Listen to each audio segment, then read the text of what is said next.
बच्चों, कैसे हैं आप लोग। आज हम जो लेके आए हैं वो है क्लास 11th के लिए लेक्चर। आज से हम लोग क्लास 11th की क्लास स्टार्ट करने वाले हैं केमिस्ट्री की। तो उसमें सबसे पहला चैप्टर जो आज हम लेके आए हैं आपके लिए वो है some basic concepts of chemistry.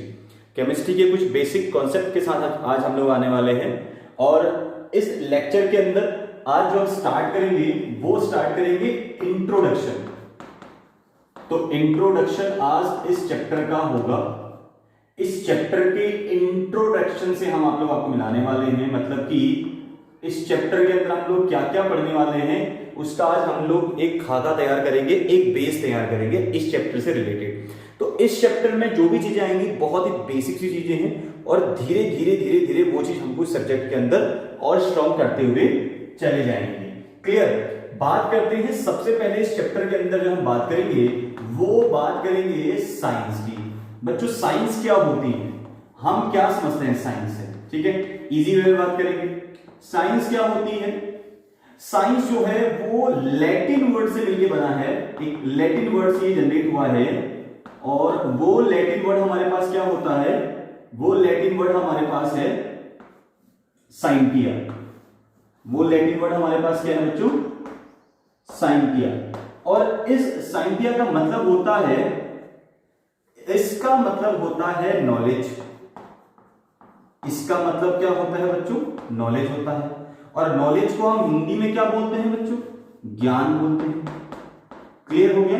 तो अब हमको थोड़ा बहुत समझ में आ गया कि साइंस एक लैटिन वर्ड से निकल के आया है साइंटिया, और इस साइंटिया का जो मतलब होता है दैट इज नॉलेज, और इसको हम हिंदी में बोलते हैं ज्ञान। तो ये तो छोटी छोटी बातें होगी, बहुत बेसिक चीजें उठाएंगे आज हम, ज्यादा बात नहीं करेंगे। क्लियर, हटा दें। अच्छा, अब साइंस की डेफिनेशन हम लोग कैसे लिखते हैं, क्या समझते हैं हम लोग साइंस से। अगर लिखने के लिए आता है तो हम लोग कैसे समझाएंगे कि साइंस है क्या चीज। क्लियर, साइंस क्या चीज है। देखो अगर मैं साइंस की डेफिनेशन लिखने जाऊं तो साइंस को हम कैसे लिखेंगे, कैसे डिफाइन करेंगे, वो देखिएगा ध्यान से। साइंस को हम लोग कैसे डिफाइन करेंगे, मैं दो तरीके से डेफिनेशन लिख रहा हूं, जैसे आपको सही लगे, ध्यान से देखना। ठीक, it is a systematic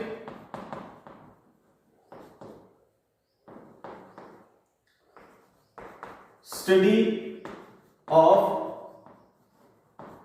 mystery of nature. It is a systematic study of mystery of nature. ठीक है,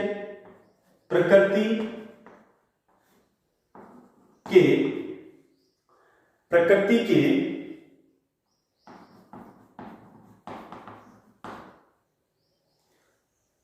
रहस्यमय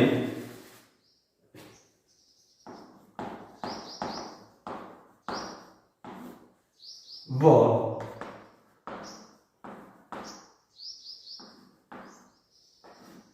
क्रमबद्ध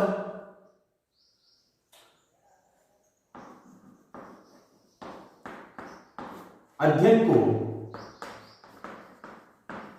विज्ञान कहते हैं।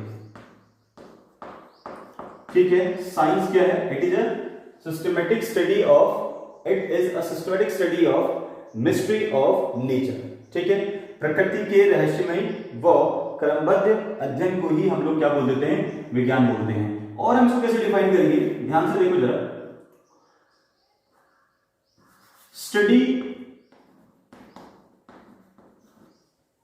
Study of knowledge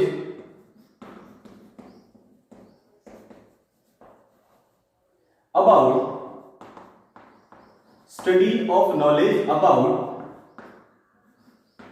physical world and natural laws। क्या बोलेंगे, study of knowledge about the physical world and natural laws. ठीक है, physical world and natural laws, Hindi में क्या लिखेंगे, भौतिक जगत व प्रकृति के नियमों का अध्ययन व ज्ञान ही विज्ञान कहलाता है।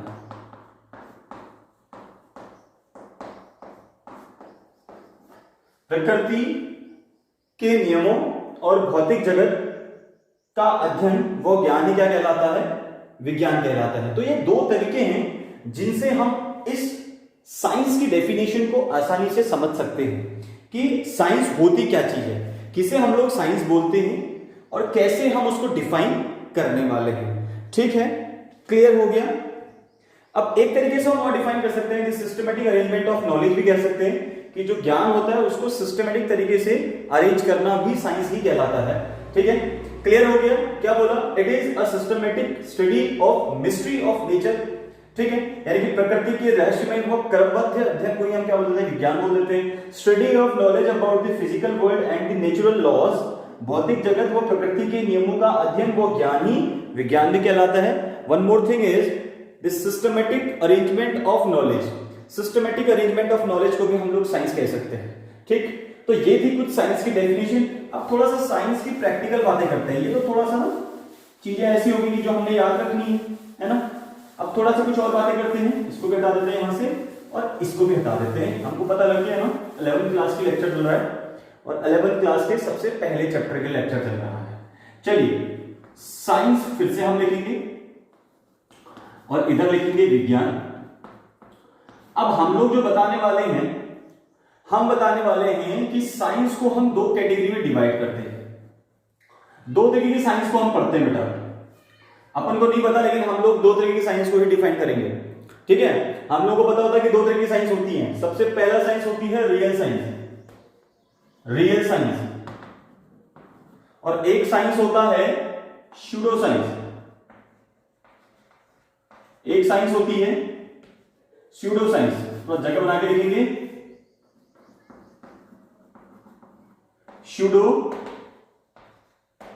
साइंस। दो तरीके की साइंस होती है, pseudo science and real science. Real science को हम बोलते हैं सत्य विज्ञान। ठीक है, विज्ञान दो तरीके का होता है, सत्य विज्ञान और छद्म विज्ञान। छद्म विज्ञान। ठीक, जो ग्रुप सी वगैरह की तैयारी कर रहे हैं या किसी कंपटीशन की तैयारी कर रहे हैं तो उनके लिए भी ये चीजें होती हैं, बेसिक चीजें हैं, कहीं भी आ सकती हैं। तो साइंस यानी कि विज्ञान जो होता है, साइंस मेनली दो तरीके का होता है, real science and pseudo science, जिसको हम बोलते हैं सत्य विज्ञान और छद्म विज्ञान। अब जो रियल साइंस होती है वो बेस्ड होती है थ्योरी पे, यानी कि सिद्धांत पे बेस्ड होती है। ठीक है, रियल साइंस थ्योरी पे बेस्ड होती है, किसी थ्योरी पे वो बेस्ड होगी, ऐसे ही हवा में नहीं होगी। तो रियल है वो चीज। रियल का मतलब क्या होगा? जो है वही सही है, जो दिखेगा आपको वही सच होगा। तो रियल साइंस जो है वो थ्योरी पे बेस्ड होता है, यानी कि सत्य विज्ञान सिद्धांत पे आधारित होता है। बिना सैद्धांतिक बातें वो नहीं करेगा, बिना सैद्धांतिक चीजें वहां पर नहीं होंगी। सारी चीजें कैसे होंगी? थ्योरेटिकल होंगी, यानी कि सिद्धांत पे आधारित होंगी। लेकिन जो स्यूडो साइंस होता है, जो क्या होता है? स्यूडो साइंस होता है। सबसे पहले स्यूडो वर्ड को समझते हैं कि स्यूडो क्या चीज होती है। स्यूडो वर्ड जो होता है ना, उसको हम कह सकते हैं कि स्यूडो जो होता है, स्यूडो होता है आपके पास, जैसे मैं आपको बोल दूं कि कोई एक डुप्लीकेट कोई मैं एक्टर ले आता हूं, सपोज मैं अक्षय कुमार को ले आया, तो कोई अक्षय कुमार आपके सामने जो खड़ा है, सपोज मेरे बगल में कोई लड़का खड़ा है और वो अक्षय कुमार जैसा लग रहा है, वो अक्षय कुमार जैसा लग रहा है, बट वो अक्षय कुमार नहीं है। वो लग उसकी तरह रहा है बट वो एक्चुअल में वैसा नहीं है। उसको बोलते हैं छद्म, स्यूडो। स्यूडो का मतलब जो जैसा दिख रहा है वो उसकी तरह दिखता तो है, लेकिन वो रियल में वो नहीं है। छद्म का एक तरीके से झूठा हो गया, डुप्लीकेट, कॉपी हो गया, उसकी कॉपी रख दी आपने, बट वो रियल में वो नहीं है। ठीक है, तो इसका मतलब क्या हो गया? स्यूडो का मतलब हो गया कॉपीराइट। एक तरीके से क्या बोल सकते हैं? कॉपीराइट इसको हम बोल सकते हैं, यानी कि वो जैसा दिख रहा है वैसा रियली में वो है नहीं। ठीक है, तो ये जो होता है ये पैराडिग्म पे आधारित होता है। अब पैराडिग्म क्या होता है? जिसको हम बोलते हैं अवधारणा। हमने एक ऐसी अवधारणा कर दी, बना ली कि ये वही है, लेकिन वो वही नहीं है। हमने अवधारणा, दिमाग के अंदर एक पैराडिग्मा हो गया है, एक अवधारणा बना ली गई है कि ये वही बंदा है बट ये वो नहीं है। ठीक है, तो यानी कि एक हमने अवधारणा दिमाग के अंदर बना ली, बट वहां पर कोई सैद्धांतिक रूप नहीं आ रहा है, यानी कि कोई सिद्धांत नहीं है, वहां पर कोई थ्योरी नहीं है, बट खाली एक पैराडिग्म कर दिया गया है। इसीलिए सूडो साइंस जो होता है वो पैराडिग्म बेस्ड होता है और रियल साइंस जो होता है वो थ्योरी बेस्ड होता है। दो चीजों में समझ में आ रहा है, क्लियरिटी आ रही है। सूडो साइंस क्या होता है? छद्म विज्ञान, और सैद्धांतिक साइंस यानी कि सत्य विज्ञान किसे कहते हैं? रियल साइंस क्या चीज होती है। जो थ्योरेटिकल होती है ना, यानी कि अब हम क्या बोलेंगे, कोई भी रियल साइंस है तो रियल साइंस जो होगी वहां पर रियलिटी क्या होगी? अनचेंज रहेगी, यानी कि रियल चीज कभी चेंज होगी नहीं, हमेशा एक जैसी रहेगी। अगर आज हम किसी चीज को देख रहे हैं कि सपोज करो मैं बॉल को ऐसे मार रहा हूं तो बॉल वापस आ रही है, तो 10 साल के बाद भी तो बॉल वापस ही आएगी। सिद्धांतिक है ना, थ्योरेटिकल है वो। मैं अगर बॉल को इधर को मार रहा हूं, दीवार मैंने बॉल मारी तो बॉल मेरे पास वापस आई। मैं 50 साल के बाद जब मैं बुढ़ा हो जाऊंगा, मैं जब 70-80 एज का हो जाऊंगा, तब जब मैं उस बॉल को मारूंगा तो भी वो बॉल वापस आएगी ना। तो इसका मतलब क्या हुआ? इसमें अनचेंज रियलिटी आती है। अभी अनचेंज रियलिटी, अपरिवर्तनशील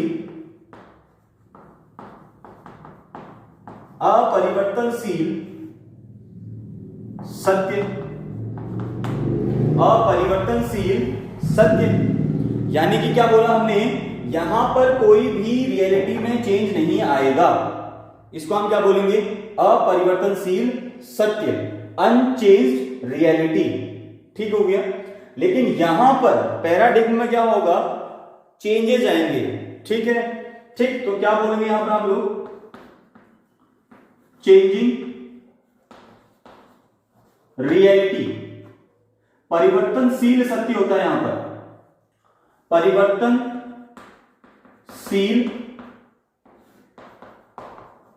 सत्य। यहां पर रियलिटी चेंज हो सकती है, यहां पर अवधारणा चेंज हो सकती है।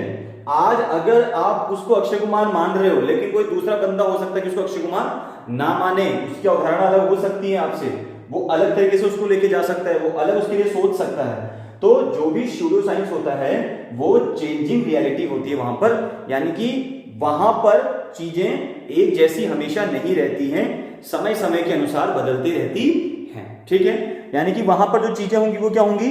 समय समय के अनुसार क्या होती रहेंगी? बदलती रहेंगी। इसलिए हम इसको बोलते हैं परिवर्तनशील रहस्य।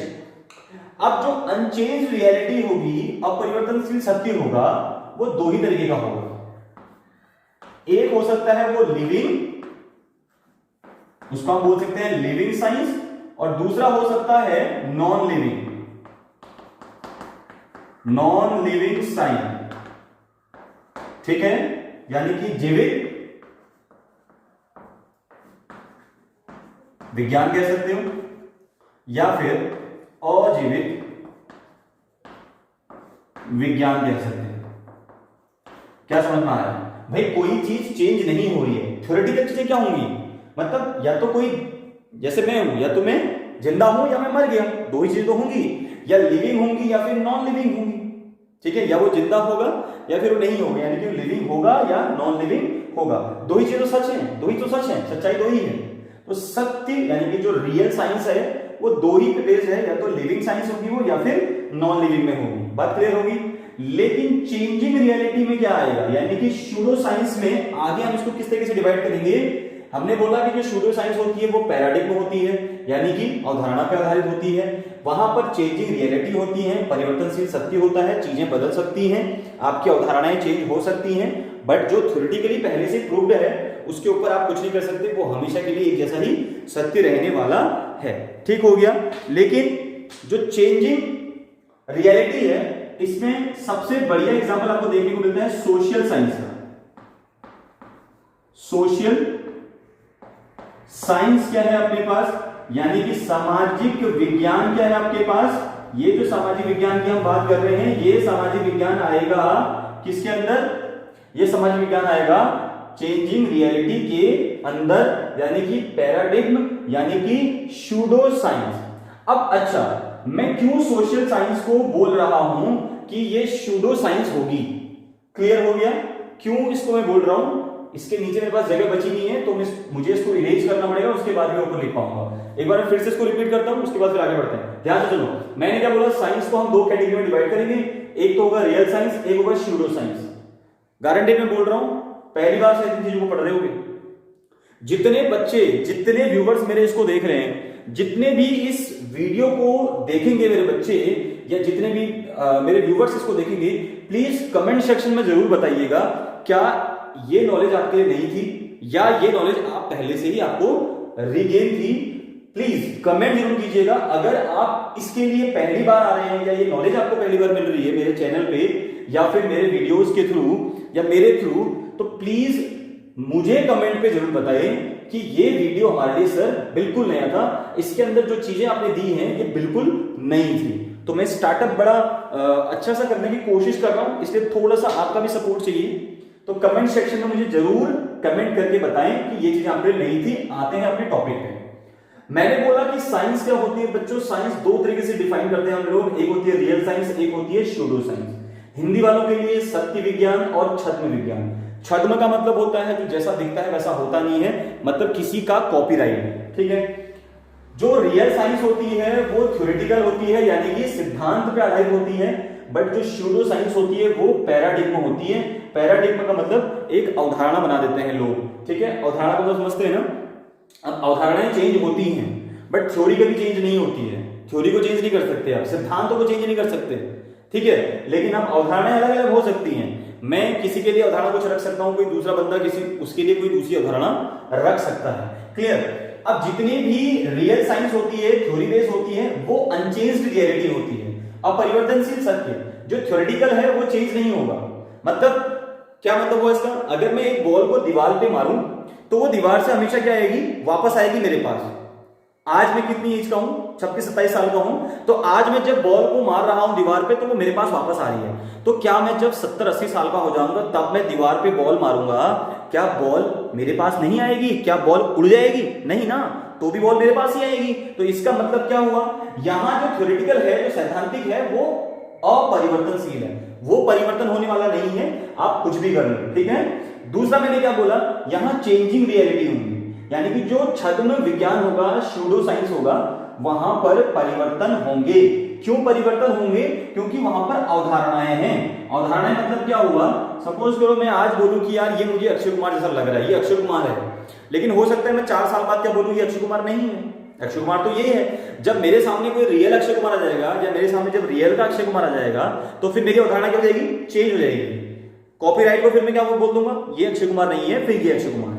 तो दूसरा बंदा हो सकता है कुछ और, उसके लिए अवधारणा रखें। तो यानी कि हम जो सोच रहे हैं वैसा हमेशा एक जैसा नहीं रहता है, वो परिवर्तन होते रहता है। यानी कि जो पैराडिग्मा है, जो अवधारणाएं होती हैं, वो परिवर्तित होती रहती है। इसीलिए हम क्या बोलेंगे, सूडो साइंस क्या होती है, परिवर्तनशील होती है। अब सूडो साइंस के अंदर हम क्या पढ़ने वाले हैं, सोशल साइंस को। सूडो साइंस जो होती है वो सोशल साइंस के, इसके अंदर हम इसको पढ़ने वाले हैं। सामाजिक विज्ञान एक सूडो साइंस है। क्यों है pseudo science? Social science, social science यानी कि सोशल साइंस सामाजिक विज्ञान के तरीके का विज्ञान है, बट ये किस तरीके का विज्ञान है, ये सूडो साइंस है। आप सामाजिक विज्ञान पढ़ते हैं, सोशल स्टडीज पढ़ते हैं ना, तो वो किस तरीके का साइंस है बेटा, सूडो साइंस। सर क्यों?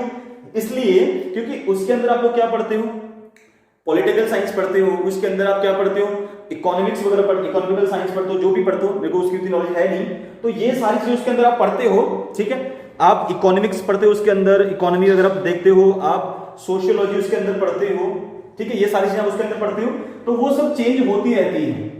उनमें आपकी जो पैराडिग्मा है, यानी जो अवधारणा है, वो परिवर्तित होती रहती है, ठीक है। जैसे मेरी कंट्री का डेमोक्रेसी है, मेरी कंट्री भी एक डेमोक्रेटिक कंट्री है, और उधर आप अमेरिका चले जाओ, वो भी एक डेमोक्रेटिक कंट्री है, बट लेकिन दोनों का फिर भी क्या है, वहां दोनों की डेमोक्रेसी में और यहाँ की डेमोक्रेसी में क्या है, डिफरेंस है। उनकी डेमोक्रेसी और हमारी डेमोक्रेसी दोनों में क्या है, बहुत ज्यादा डिफरेंस है, ठीक है। इसीलिए मैंने इसको किसके अंदर रखा हुआ है, इसको रखा हुआ मैंने सूडो साइंस के अंदर।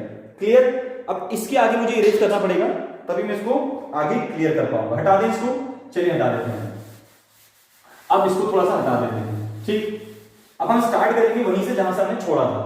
तो हमने छोड़ा था, हमने बोला कि जो रियल साइंस होता है वो दो तरीके का होता है, एक होता है लिविंग और एक होता है नॉन लिविंग, ठीक है। और यहां हमने बोला था कि जो चेंजिंग साइंस है यानी कि जो स्यूडो साइंस है वो उसका एग्जांपल है सोशल साइंस। उसका एग्जांपल क्या हो गया? सोशल साइंस, सामाजिक विज्ञान। आप अपने अपने सब्जेक्ट टीचर से जरूर पूछिएगा, जो भी जिस भी स्कूल में पढ़ते हैं, जहां भी पढ़ते हैं मेरे बच्चे, जो मुझे व्यूअर्स मेरे देख रहे हैं, एक चीज जरूर पूछिएगा कि science, social science is a pseudo science और रियल साइंस एंड व्हाई। ठीक, तो जरूर आप क्वेश्चन पूछिएगा। मैं आपको क्वेश्चन दे रहा हूं, लिविंग, जीवित विज्ञान एंड नॉन लिविंग, अजीवित विज्ञान। ठीक है, क्लियर हो गया? इसको हम जीवित विज्ञान बोलेंगे, living science, non living science. Word लिख सकते हो उसके पीछे साइंस, ठीक है, मैं लिख दे रहा हूं, इसके पीछे लिख देते हैं साइंस। क्लियर हो गया? अब लिविंग साइंस और नॉन लिविंग साइंस में हम फिर से कैटेगरी डिवाइड कर देंगे। नॉन लिविंग साइंस में आती है फिजिकल साइंस। क्या आती है भाई? फिजिकल साइंस आती है। यहां पर कोई जीव जंतु की बातें होती हैं क्या? नहीं होती हैं। जीव जंतु की बातें होती है इसमें? नहीं होती हैं। किसमें? फिजिकल में होती है, फिजिकल साइंस में नहीं होती हैं। कहां होती हैं? बायोलॉजिकल में होती हैं, बायोलॉजी में होती हैं सर, ठीक है। भौतिकी विज्ञान, सॉरी, भौतिकी विज्ञान। क्लियर हो गया? लेकिन लिविंग में क्या आएगी अपने पास? लिविंग में आएगी बायोलॉजिकल, बायोलॉजिकल साइंस, ठीक है। जैवीय विज्ञान, ठीक, या जैविक विज्ञान बोल सकते हो, जैवीय बोल दो या फिर जैविक बोल दो, जो भी आप बोल सकते हो, ठीक है। ये जैविकीय बोल देते हैं हम लोग, ठीक। तो चलो प्रॉपर लिख लो इसको, जैविकीय विज्ञान हम इसको बोलते हैं। जैविकीय विज्ञान। क्लियर हो गया बच्चों? चलो आगे देखते हैं। अब बायोलॉजिकल साइंस में दो तरीके से हम लोग पढ़ते हैं, याद है किसी को? बायोलॉजी में भी हम दो तरीके से डिफाइन करते हैं बच्चों। देखो बायोलॉजी में क्या क्या पढ़ते हैं हम? सबसे पहला, ये तो खत्म हो गया यहीं पे, फिजिकल साइंस भी एक तरीके की है, नॉन लिविंग साइंस है। ये भी पूछिए अपने टीचर से कि फिजिकल साइंस क्यों नॉन लिविंग साइंस में आती है, या फिजिकल साइंस को हम क्यों आजीविक या अजीविक विज्ञान कहते हैं, ठीक। चलिए, इसके अंदर दो चीजें आती है, एक आता है अपने पास बॉटनी और एक आता है अपने पास जियोलॉजी, ठीक है। एक बॉटनी और एक जियोलॉजी आता है अपने पास। तो बॉटनी के अंदर हम लोग क्या बात करते हैं? कोई बता सकते हैं? बॉटनी के अंदर हम क्या बात करते हैं? यस, प्लांट्स की बात करते हैं। किसकी बात करते हैं? प्लांट्स की बात करते हैं। स्टडी ऑफ प्लांट्स किसके अंदर होती है भाई? बॉटनी के अंदर। बॉटनी के अंदर हम लोग क्या करते हैं? स्टडी ऑफ प्लांट्स करते हैं। जियोलॉजी के अंदर हम लोग क्या पढ़ते हैं? Study of animals. एनिमल्स की स्टडी हम लोग इसके अंदर करेंगे, ठीक है। स्टडी ऑफ एनिमल्स हम लोग यहां करने वाले हैं। यानी कि हम लोग बॉटनी के अंदर हम लोग क्या करते हैं? प्लांट्स की नॉलेज रखते हैं, और ठीक है। चलो, हमने क्या बोला कि बॉटनी में हम लोग प्लांट के बारे में पढ़ते हैं और जियोलॉजी में हम लोग एनिमल की डिस्कशन करते हैं, ठीक है। यहां तक तो बात समझ में आती है। उसके बाद एक ध्यान से देखो, जो बॉटनी होती है जिसमें हम प्लांट्स की डिस्कशन करते हैं, इसके फादर कौन थे? इसके फादर अपने पास थे थियोफ्रेस्टस। कौन थे इसके फादर? थियोफ्रेस्टस, ठीक है। किसके फादर? फादर ऑफ बॉटनी किसको हम बोलेंगे? थियोफ्रेस्टस को बोलते हैं। और फादर ऑफ जियोलॉजी हम किसको बोलते हैं? Father of geology. जियोलॉजी क्या है? जिसमें हम एनिमल्स की स्टडी करते हैं, ठीक है, स्टडी ऑफ एनिमल्स। तो जियोलॉजी के फादर कौन थे? अरस्तु, ठीक है। फादर ऑफ जियोलॉजी कौन थे अपने पास? अरस्तु थे। क्लियर हो गया? ठीक, यहां तक की बातें समझ में आ गई सभी को? बड़े आगे, चलो इरेज करते हैं इसको। आई होप आपको समझ में आ गई होगी, और इसको करते हैं अब इरेज। चलिए अब पढ़ते हैं नेक्स्ट टॉपिक। एक छोटी सी बात करूंगा, फिर हम चलेंगे आगे। अब वो छोटी सी बात क्या होगी, मैं आप लोगों को अच्छे से बता देता हूं। सपोज करो मैं इधर साइंस लिख दूं और इधर मैं नॉलेज लिख दूं, ठीक है।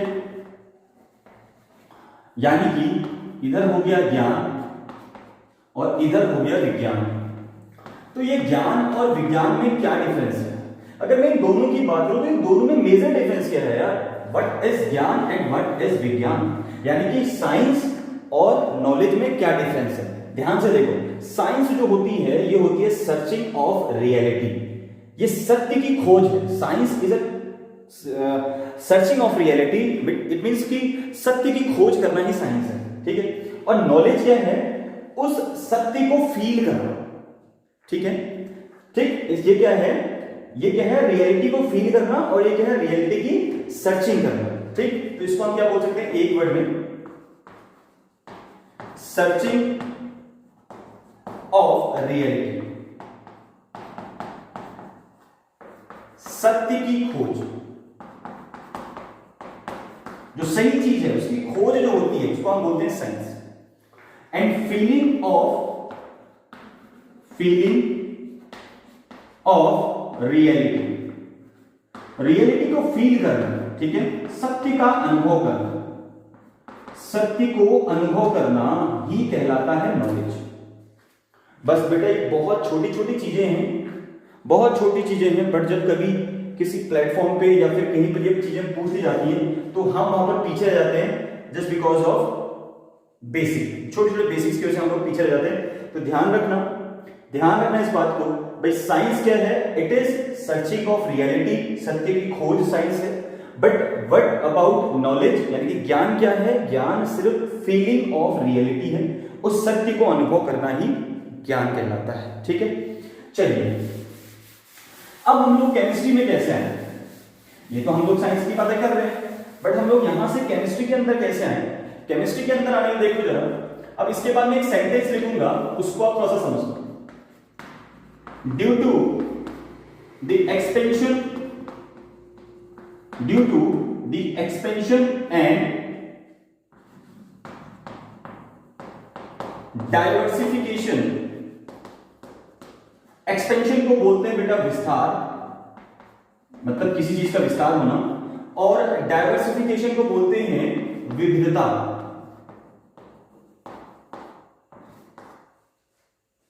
ठीक है, विविधता और विस्तार। यानी कि due to the expansion and diversification in science,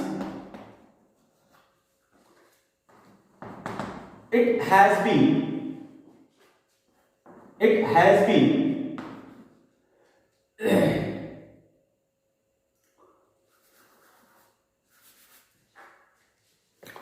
due to the expansion and diversification in science, it has been subdivided into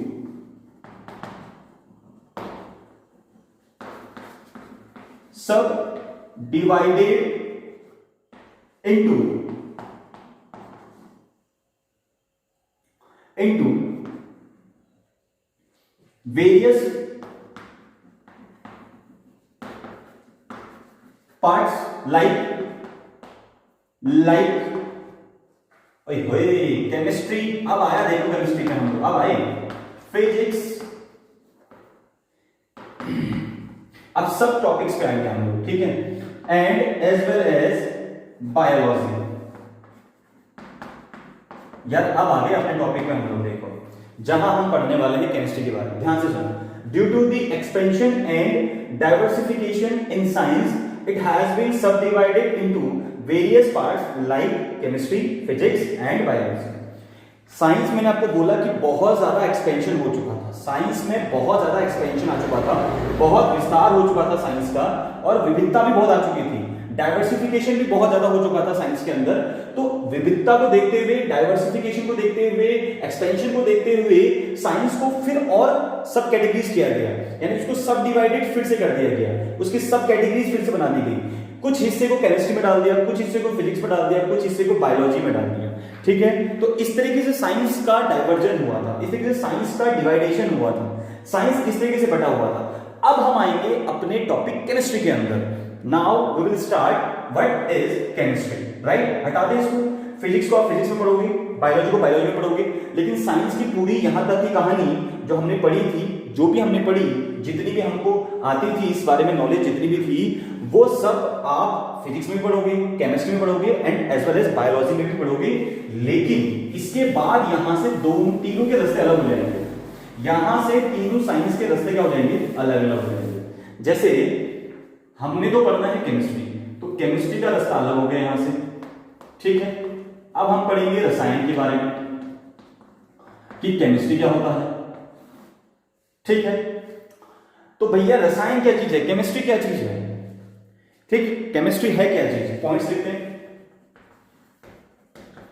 it is the study of proton and neutron, ये भी बोलते हैं उसको। It is the study of, it is the study of proton and neutron. Second point बोलते हैं chemistry is the study of matter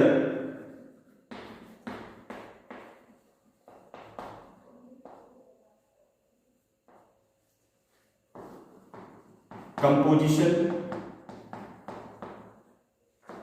structure and properties, right? Chemistry is the study of matter, composition, structures and properties, comma how, right? यहां तक सही है बात। Chemistry is the study of matter, composition, structure and properties and how substances combine or separate, how substances combine or separate to form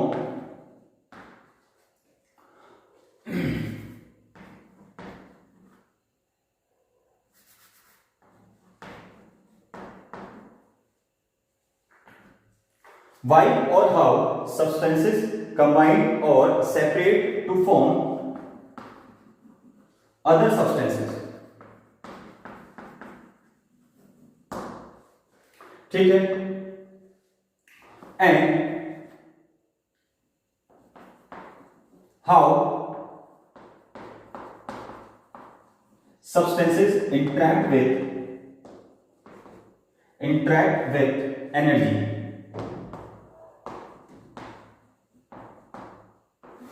clear. How substances interact with energy. तो ये थी chemistry. ध्यान से देखो, एक बार और पढ़ लो इसको अच्छे से, ठीक है। मैं ध्यान से एक बार रिपीट कर रहा हूं, आप लोग को भी ध्यान से सुनना है मैं जो बातें बोल रहा हूं। क्लियर हो गया? ध्यान से सुनो बातें, एक बार मैं इसको रिपीट कर देता हूं। Chemistry is the study of matter, composition, structure and properties. यानी कि केमिस्ट्री में हम डील करते हैं मैटर के, कंपोजिशन से, स्ट्रक्चर से एंड प्रॉपर्टीज से।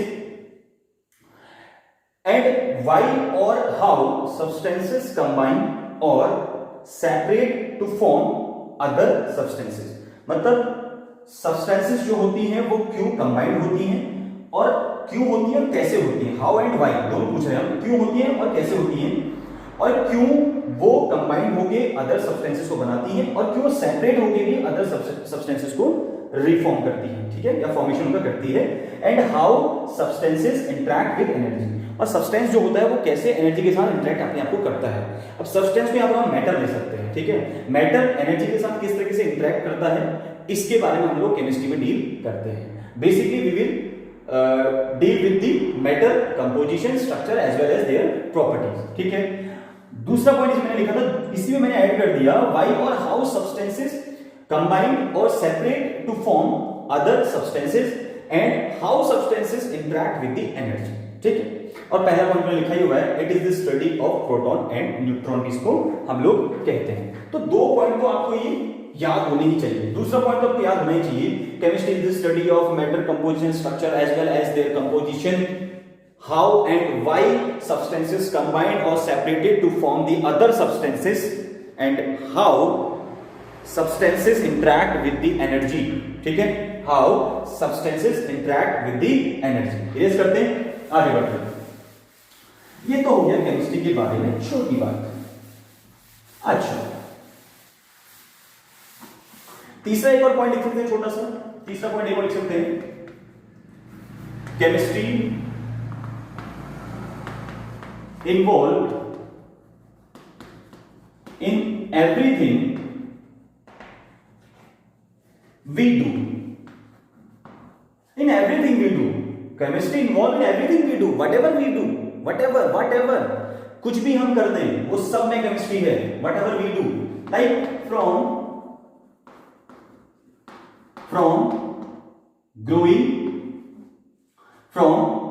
growing and cooking food, growing and cooking food to cleaning our house, बस सब केमिस्ट्री तो है। केमिस्ट्री इज इन्वॉल्व या chemistry involve in everything we do in daily life, from growing and cooking food to cleaning our house. हम बढ़ रहे हैं तो केमिस्ट्री है, हम लोग कुक कर रहे हैं तो केमिस्ट्री है, हम लोग क्लीन कर रहे हैं अपने हाउस को तो वो भी केमिस्ट्री है। This is all about chemistry, this is really all about chemistry, right. चलिए, तो ये 3 पॉइंट काफी है मेरे हिसाब से केमिस्ट्री के अंदर। ठीक है, अब थोड़े से केमिस्ट्री की ब्रांचेस को हम लोग डिस्कस करते हैं। तो नेक्स्ट हमारे पास हेडिंग होने वाली है, this is branch of chemistry. Chemistry की शाखाएं कितनी हैं? ठीक है, ब्रांच को हम बोलते हैं शाखाएं या ब्रांचेस बोल दीजिए। ठीक, तो कितनी शाखाएं होती हैं केमिस्ट्री की? बेसिकली मैं जो डिस्कस करूंगा वो कुछ ही ब्रांचेस के बारे में करूंगा। ठीक है, ब्रांच ऑफ साइंस, कुछ ही ब्रांच के बारे में करूंगा, बाकी और भी होती हैं। ठीक है, लेकिन मैं कुछ स्पेशली ले रहा हूं, तो 5 ब्रांचेस में लूंगा, number 1, number 2 and 3rd, 4th and 5th। सबसे पहली ब्रांच के बारे में हम बात करने वाले हैं, that is analytical chemistry. Analytical chemistry को बोलते हैं विश्लेषणात्मक रसायन। थोड़ा सा हिंदी मेरा ऐसा ही है, टेढ़ा मेरा, ठीक है, थोड़ा सा ज्यादा नहीं। चलिए, सेकेंड, पहला एनालिटिकल केमिस्ट्री। वैसे सभी केमिस्ट्री, जितनी भी टाइप्स ऑफ केमिस्ट्री होती है सब एनालिटिकल ही होती हैं। ठीक है, all types of chemistries are analytical chemistry, right. Second thing is physical chemistry.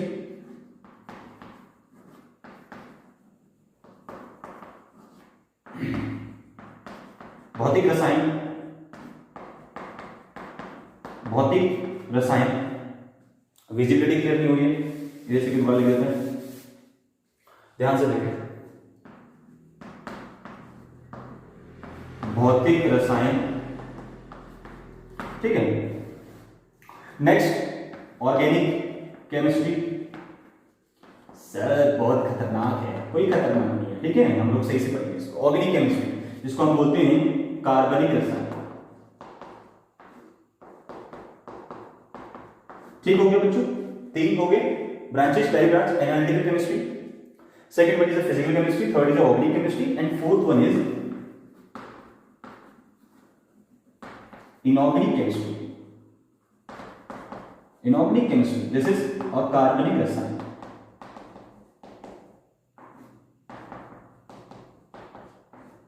ठीक है, and last one, what is last branch of chemistry? That is biochemistry.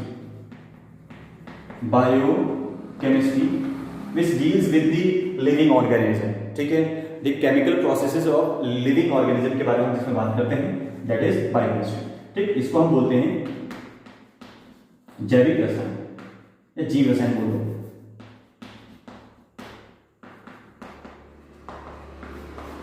These are the 5 types of branches of chemistry, ठीक है, जिसके बारे में हम discuss करने वाले हैं। फटाफट से एक करके डिस्कस करेंगे। फिर से रिपीट कर रहा हूं, ब्रांच ऑफ केमिस्ट्री 5 मैंने बताई है। सबसे पहला एनालिटिकल, वैसे एनवायरमेंटल भी होती है, इंडस्ट्रियल भी होती है, और भी बहुत सारी होती है, ठीक है, लेकिन हम मेनली 5 जो हम डिस्कस करेंगे। सबसे पहला जो ब्रांच हमारे पास होगी that is analytical chemistry, second one is physical chemistry, third is organic chemistry, and fourth is inorganic chemistry, and fifth one is a biochemistry. So these are the 5 types of branches of chemistry in which we will deal. चलिए, जिसमें हम deal करने वाले हैं वो यही 5 हैं। तो सबसे पहले रेज करते हैं इनको और आगे बढ़ते हैं। सबसे पहले हम ये डिस्कस करेंगे, दो लाइन सबने लिखते रहेंगे, ठीक है। डिस्कशन बहुत लंबा नहीं करेंगे, इंट्रो है तो इंट्रो में थोड़ा थोड़ा बताएंगे, फिर बाद में होता रहेगा। सबसे पहला ब्रांच जो है वो है एनालिटिकल केमिस्ट्री। भाई एनालिटिकल केमिस्ट्री क्या चीज होती है? एनालिटिकल केमिस्ट्री जिसको हमने बोल दिया विश्लेषणात्मक रसायन, क्या चीज होती है भैया? ये क्या चीज होती है भैया? ये होती है, it uses qualitative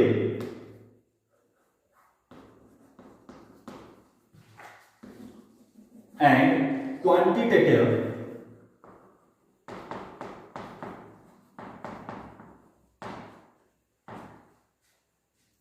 it uses qualitative and quantitative identify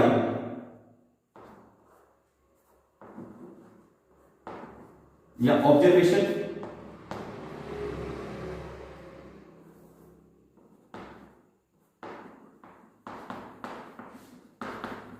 to identify and measure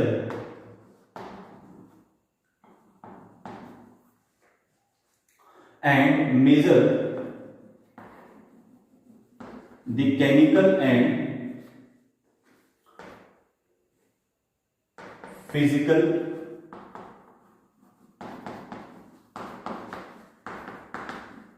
properties of substance।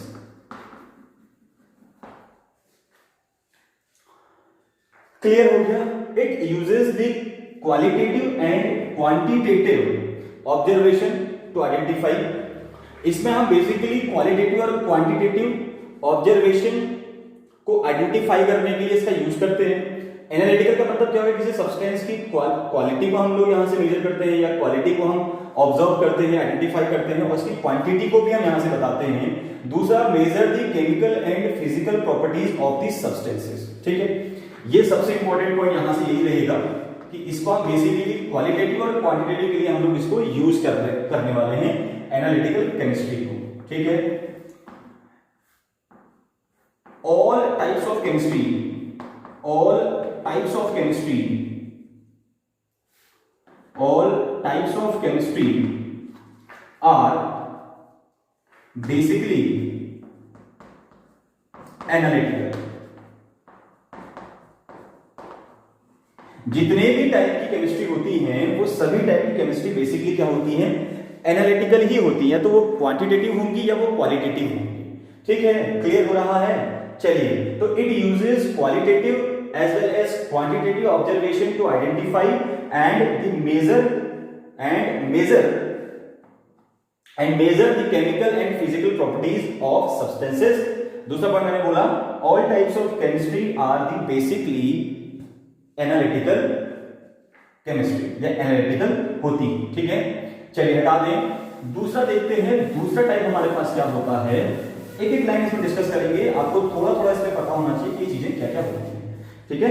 बहुत ज्यादा डिस्कशन नहीं करेंगे क्योंकि टाइम बहुत ज्यादा है इसमें, फिर वीडियोस में बहुत लंबा टाइम जाता है। क्लास की बात अलग होती है, लाइव क्लासेस में अलग होता है, बच्चे बोर नहीं होते हैं, आप लोग उनको समझा सकते हैं, बट यहां पर आपको फटाफट कंटेंट देना होता है। दूसरा, physical chemistry, second is physical chemistry, भौतिक रसायन। अब ये भौतिक रसायन क्या होता है, ध्यान से देखना। भौतिक रसायन के अंदर हम लोग क्या करेंगे?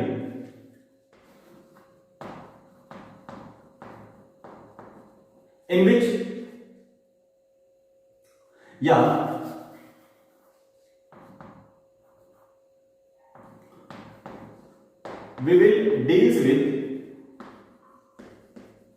will deals with how matter interact with energy.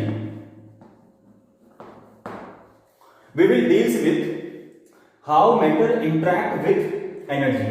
हम इसमें क्या डील करने वाले हैं कि किस तरीके से मैटर एनर्जी के साथ इंटरैक्ट होता है, हम वो पढ़ेंगे। मतलब किस तरीके से मैटर इंटरैक्ट होता है, हमने पढ़ा था ना सबसे पहले केमिस्ट्री की डेफिनेशन में हम लोगों ने पढ़ा था कि जो मैटर होता है, सब्सटेंसेस होती हैं, वो एनर्जी के साथ इंटरैक्ट करती हैं, कैसे करती हैं वो हम पढ़ेंगे फिजिकल केमिस्ट्री के अंदर। यानी कि physical chemistry all about how the matter interact with the energy. ठीक है, this is all about the how matter interact with the energy, ये हमको बताता है physical chemistry. Basically physical chemistry जो होता है it is a combination of, या बोल सकते हैं कि it combine with chemistry as well as physics. Physics और केमिस्ट्री के कॉम्बिनेशन को ही हम बोल सकते हैं फिजिकल केमिस्ट्री तरीके से। ठीक है, दो चीज आती है, फिजिक्स भी आती है, केमिस्ट्री भी आती है। खैर वो छोड़िए, तो in which we will deals how matter interact with the energy. ठीक, और फिजिकल केमिस्ट्री की जो दो मेन ब्रांचेज होती हैं वो होती है थर्मोडायनेमिक्स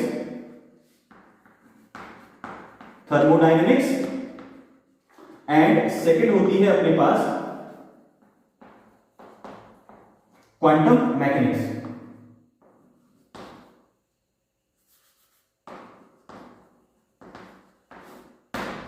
ठीक है, एक तो थर्मोडायनेमिक्स, दूसरा क्वांटम मैकेनिक्स। ठीक, ये दो ब्रांचेस होती हैं फिजिकल केमिस्ट्री की। ठीक है, क्लियर हो गया। पहला पॉइंट हमने क्या बोला, we will deals with how matter interact with the energy, और सेकंड हमने बोला कि थर्मोडायनेमिक और क्वांटम मैकेनिक्स ये दो क्या होती हैं, मेन ब्रांचेस होती हैं फिजिकल केमिस्ट्री की। क्लियर। चलिए, तो फिजिकल केमिस्ट्री में हम लोग क्या देखने वाले हैं, फिजिकल केमिस्ट्री में हम लोग क्या पढ़ेंगे कि कैसे मैटर एनर्जी के साथ इंटरैक्ट करता है, ये इसका मेन होगा। तीसरा हम लोग पढ़ेंगे सबसे मेन जो हमने पढ़ना ही है और इंपॉर्टेंट भी है, हमको पता भी होना चाहिए, वो है अपने पास, नाम से क्लियर हो गया होगा, ऑर्गेनिक केमिस्ट्री। मेरा सबसे इंपॉर्टेंट और फेवरेट पार्ट मेरा फेवरेट पार्ट है, सबसे फेवरेट पार्ट। तीसरा है अपने पास ऑर्गेनिक केमिस्ट्री। ऑर्गेनिक केमिस्ट्री क्या चीज होती है, देखो सबसे पहला पॉइंट तो एक बार आ जाओगे,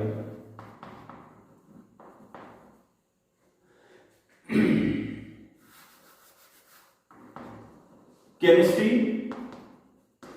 deals with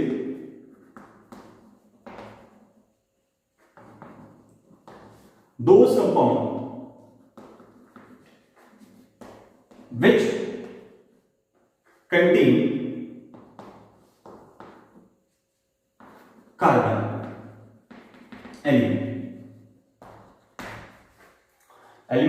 element से जरूर नहीं।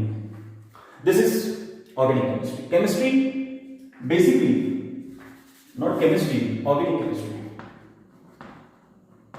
Organic chemistry deals with those compound which contain carbon element. This point is most important, right? जो भी कंपाउंड कार्बन कंटेन करते हैं उसको हम ऑर्गेनिक केमिस्ट्री में ही पढ़ेंगे। ठीक है, उसी से ऑर्गेनिक केमिस्ट्री डील करती है। जो कार्बन कंटेनिंग होते हैं उसी को हम लोग ऑर्गेनिक केमिस्ट्री में डील करेंगे। विच डज नॉट या which not contain the carbon compounds, ठीक है, तो उनको हम इसके अंदर डील नहीं करते हैं। जिसके अंदर कार्बन नहीं होंगे उसको हम ऑर्गेनिक में डील नहीं करते हैं, उसको हम इनऑर्गेनिक के अंदर डील करते हैं। कार्बन कंटेनिंग कंपाउंड्स को ही ऑर्गेनिक केमिस्ट्री अपने साथ डील करवाती है। यानी कि organic chemistry basically deals with those compounds which containing carbon elements. अब एक विशेष बात याद रखना, एक बहुत ही खास बात बच्चों याद रखना कि कार्बन जो होता है ना, कार्बन एक तो बहुत ज्यादा यूनिक प्रॉपर्टीज दिखाता है। कार्बन के बारे में दो तीन बातें कर लेते हैं। कार्बन जो होता है ना, एक तो बहुत ज्यादा यूनिक प्रॉपर्टी दिखाता है। यूनिक प्रॉपर्टी का मतलब जैसे ये दिखाता है कैटिनेशन, सबको पता है क्या दिखाता है, कैटिनेशन दिखाता है। ठीक है, अब कैटिनेशन क्या होता है, कैटिनेशन होता है कि कार्बन कार्बन के साथ बॉन्ड बनाता है। जब कोई खुद के साथ ही बॉन्ड बनाना स्टार्ट कर देता है उसको बोलते हैं कैटिनेशन। तो कार्बन एक बहुत ज्यादा एक लंबी चेन बना सकता है, लॉन्ग चेन फॉर्मेशन में पार्टिसिपेट करता है अपने आप को, तो इसलिए इसके अंदर एक अच्छी कैटिनेशन की पावर होती है, ये इसकी यूनिक प्रॉपर्टी है। और दूसरा, it is the fourth abundant element in the universe। सबसे ज्यादा यूनिवर्स में प्रचुर मात्रा में मिलने वाला फोर्थ एलिमेंट है ये। Carbon is the fourth abundant elements in the universe. Universe के अंदर सबसे ज्यादा अमाउंट में जो मिलता है ना, उनमें से कार्बन भी है। तो कार्बन का नंबर कौन सा आता है? चौथा number. It is the fourth abundant elements in the universe. सबसे ज्यादा प्रचुर मात्रा में मिलने वाला कौन होता है? फिर हाइड्रोजन होता है। सबसे ज्यादा अबंडेंट एलिमेंट्स कौन सा होता है यूनिवर्स में? वो होता है हाइड्रोजन। चलिए बात करते हैं इसके बाद। देखो मैं यहां पे लिख रहा हूं मोस्ट अबंडेंट एलिमेंट्स। देखो जो अबंडेंट एलिमेंट्स का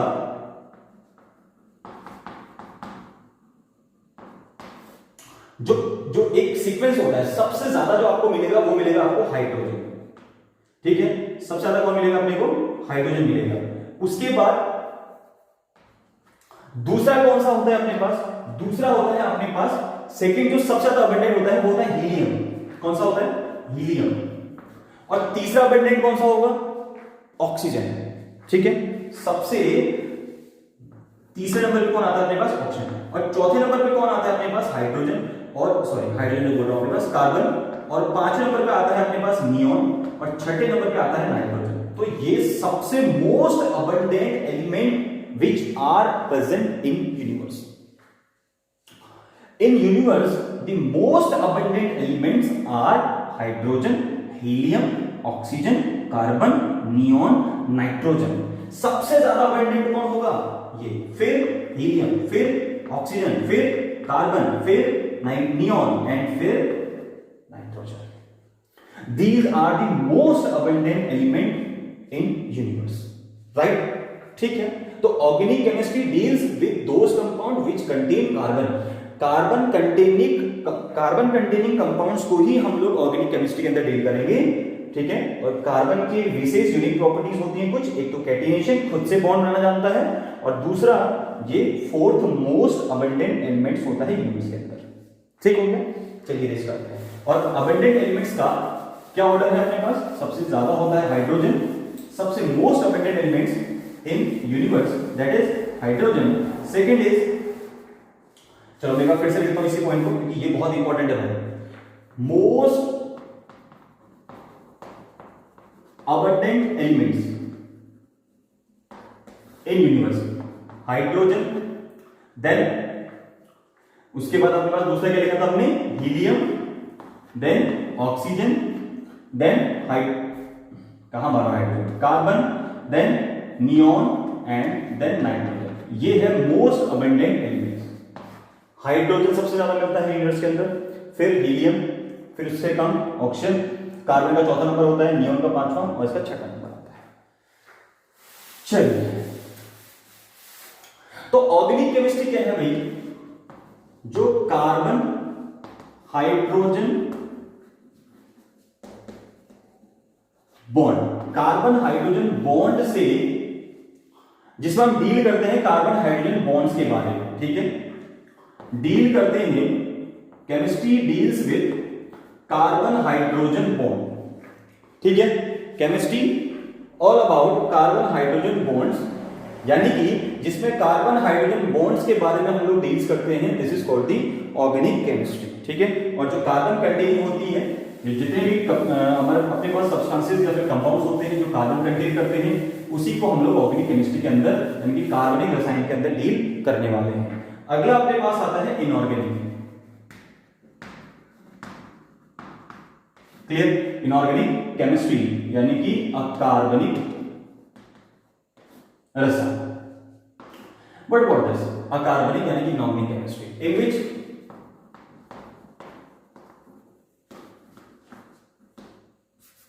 या डायरेक्ट लिखो, those compounds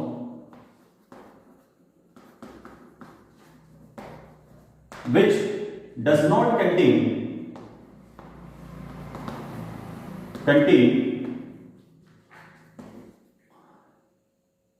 carbon element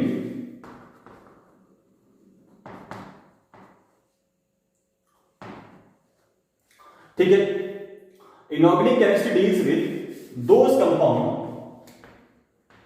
inorganic chemistry, so inorganic chemistry deals with those compound, पूरा लिख लेते हैं, ठीक है, inorganic chemistry deals with those compound which do not या does not contain carbon elements, जो कार्बन एलिमेंट्स को कंटेन नहीं करते हैं उनके साथ इनऑर्गेनिक केमिस्ट्री डील करती है। फॉर एग्जांपल अपने पास जितने भी मेटल्स होगी, ठीक है, अपने पास जितने भी गैसियस हो गए, ठीक है, इनके साथ ये क्या करती है, डील्स करती है। मेटल्स हो गए, गैसियस हो गए अपने पास, ये सारे के बारे में जो डील करेगी वो होगी inorganic chemistry, right. Inorganic chemistry all about metals and gaseous, it means which do not कंटेन या does not contain the carbon element, ठीक है, उसके साथ इनऑर्गेनिक केमिस्ट्री डील करती है। यानी कि इनऑर्गेनिक केमिस्ट्री कुछ नहीं है, जो कार्बन कंटेनिंग नहीं होते हैं उनके साथ इनऑर्गेनिक केमिस्ट्री डील करती है, जो कार्बन कंटेनिंग होते हैं उनके साथ ऑर्गेनिक केमिस्ट्री डील करती है, ठीक है। जिनके पास कार्बन होंगे वो ऑर्गेनिक केमिस्ट्री में डील किए जाएंगे और जिसके पास कार्बन नहीं होंगे वो इनऑर्गेनिक केमिस्ट्री के अंदर डील किए जाते हैं। जैसे इनऑर्गेनिक केमिस्ट्री के अंदर आप लोग मेटलॉइड्स पढ़ते हो, मेटल्स पढ़ते हो, नॉन मेटल्स पढ़ते हो, यानी कि गैसियस पढ़ते हो। नॉन मेटल्स क्या हो गए, गैसियस अपने पास आ गए। क्लियर हो गया, चलो, तो ये होगी इनऑर्गेनिक केमिस्ट्री जिसके अंदर हम लोग डील करने वाले हैं। And next is, I think last वाला है अपने पास, फिफ्थ इज बायोकेमिस्ट्री। बायोकेमिस्ट्री, अभी बायोकेमिस्ट्री क्या है, ठीक है, study of chemical processes that occurs, study of chemical processes that occur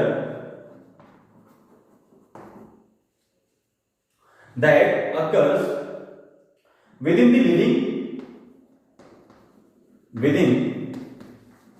the living organism,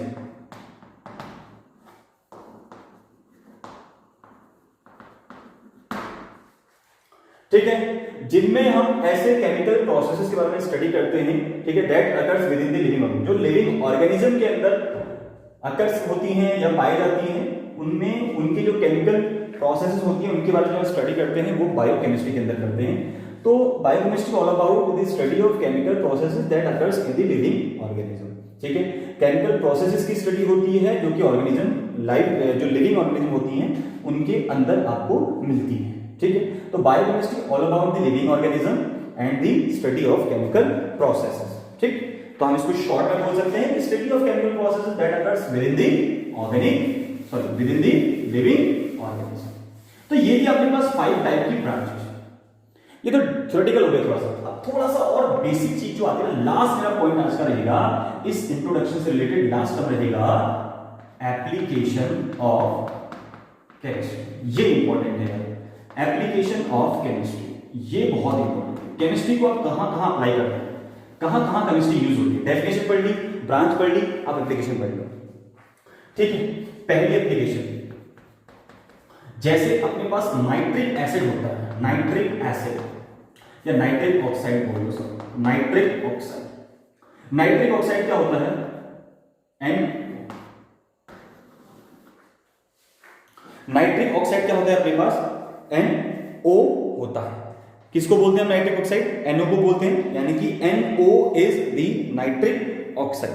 तो नाइट्रिक ऑक्साइड क्या काम करेगा अपने पास, nitric oxide it act as a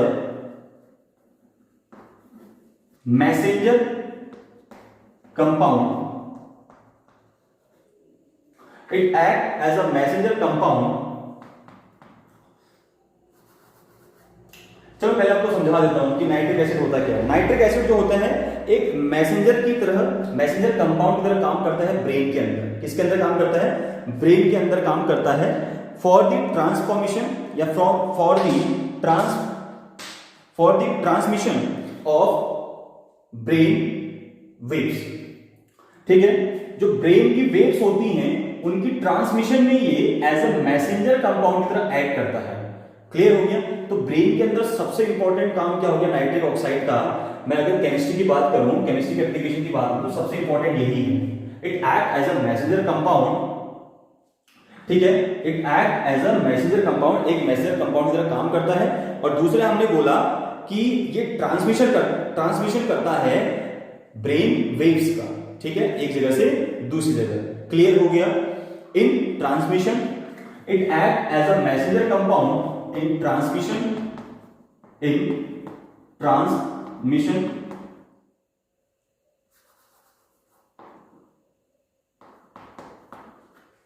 in transmission of brain wave। ठीक है, it act as a messenger compound in transmission of brain waves। ठीक है, ये ट्रांसमिशन में काम आता है ब्रेन वेव्स के। तो हम बोल सकते हैं कि इसका जो हम लोग यूज करते हैं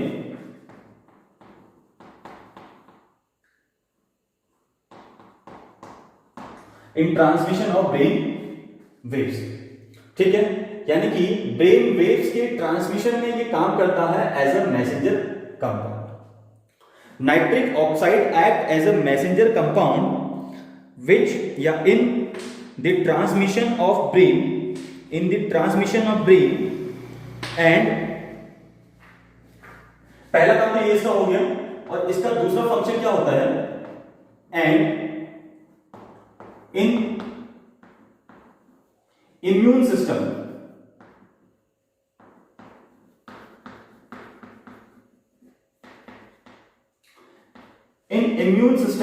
it slow down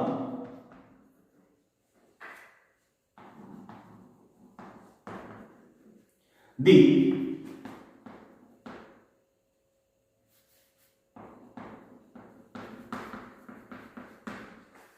tumor cells। in immune system it slow down the tumor cells growth। चौक काम नहीं कर रही भाई। ठीक हो गया। इम्यून सिस्टम में क्या काम करता है, इम्यून सिस्टम में जो ट्यूमर सेल्स की जो ग्रोथ होती है उसको ये स्लो डाउन कम कर देता है। ठीक है, उसकी ग्रोथ को कम करने का काम करता है, slow down the tumour cells growth. तो सबसे पहली एप्लीकेशन जो सबसे मोस्ट इंपॉर्टेंट है ऑर्गेनिक केमिस्ट्री की सबसे मोस्ट इंपॉर्टेंट जो एप्लीकेशन है केमिस्ट्री की, वो है नाइट्रिक ऑक्साइड जो होता है वो एक तो हमारे ब्रेन के अंदर क्या काम करता है, मैसेंजर कंपाउंड का काम करता है। किस चीज को मैसेंजर करने का काम करता है, transmission of brain and in immune system. और इम्यून सिस्टम में क्या काम करता है, it slow down the tumour cells growth. जो ट्यूमर सेल्स बनती है हमारे, ठीक है, किसके अंदर, इम्यून सिस्टम में जो ट्यूमर सेल्स होती हैं जो कि ग्रोथ करते हैं धीरे धीरे, फिर बाद में वो एक घातक रूप ले लेती हैं, क्या बोलते हैं, कैंसर का रूप ले लेती हैं। तो उसको, उसकी ग्रोथ को कम करने का काम कौन करता है, नाइट्रिक ऑक्साइड। सीधे सीधे हम बोलेंगे इम्यून सिस्टम में ट्यूमर सेल्स की ग्रोथ कौन कम करता है, ट्यूमर सेल्स की ग्रोथ को कौन कम करता है, नाइट्रिक ऑक्साइड कम करता है। ऑब्जेक्टिव क्वेश्चंस में भी आ सकता है। ठीक है, मैसेंजर कंपाउंड का काम कौन करता है ब्रेन के अंदर, ब्रेन वेव्स में ट्रांसमिशन का काम कौन करता है, नाइट्रिक ऑक्साइड करता है। तो क्लियर हो गया ये चीज, हटा दें इसको। पहला एप्लीकेशन क्लियर हो गया। दूसरा आप लोगों ने पढ़ा ही, दूसरा क्या है अपने पास, दूसरा आप लोगों ने बहुत ही कॉमन सा एक है, आप लोगों ने बहुत अच्छे से पढ़ा होगा कि कंप्यूटर क्लिप जो होती है या कंप्यूटर चिप जो होती है is made up of highly purified elemental silicon. दूसरा एप्लीकेशन क्या होगा, computer chip is made up by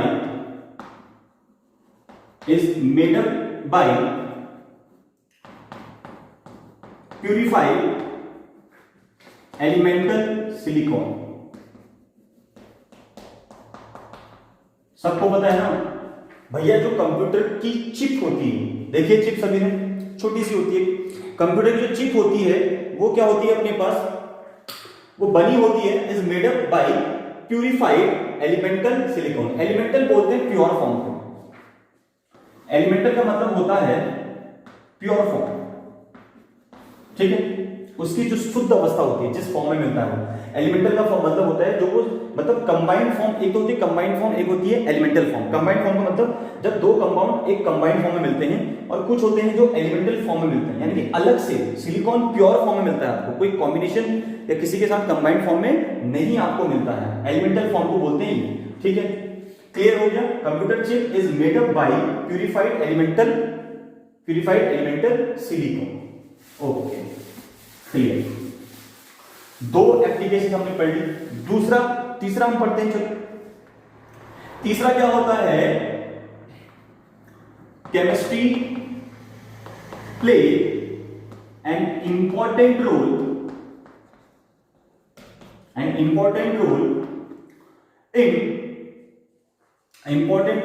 in production of या मैन्युफैक्चरिंग ऑफ फर्टिलाइजर।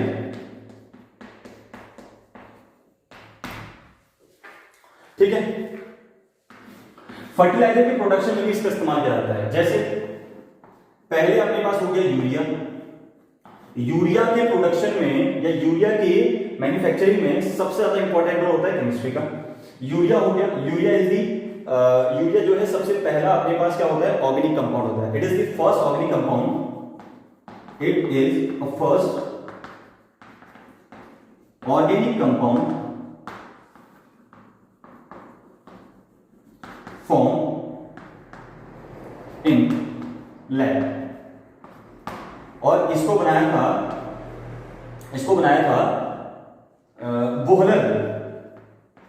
वोहलर एक साइंटिस्ट है अपने पास।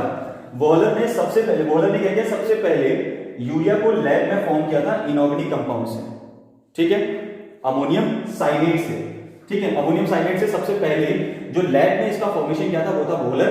ठीक है, और यूरिया सबसे पहला ऑर्गेनिक कंपाउंड है जो लैब में बना था।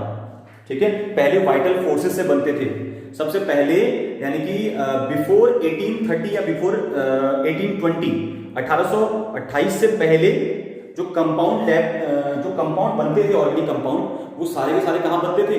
वाइटल फोर्स से बनते थे, प्लांट्स और एनिमल्स के अंदर। लेकिन 1828 अप्रॉक्स या 30 के बाद, आफ्टर 1838 या 28 या फिर 30, वोहलर ने क्या किया था? सबसे पहला लैब में ऑर्गेनिक कंपाउंड सिंथेसाइज किया था, और वो था यूरिया। और यूरिया का फॉर्मूला होता है NH2CO NH2। क्लियर हो गया? ठीक है, और दूसरा अपने पास फर्टिलाइजर क्या होता है? Ammonium sulphate.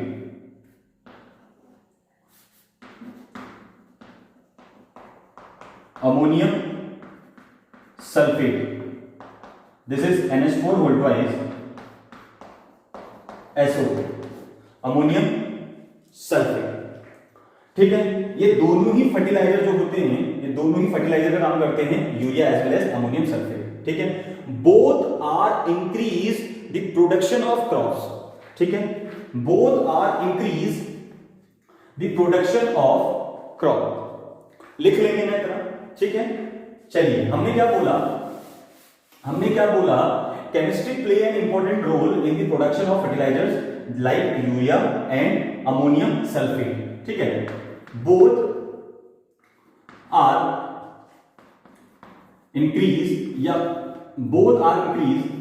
Better the production of, ऐसे लिख सकते हैं, both are increase the production of crops.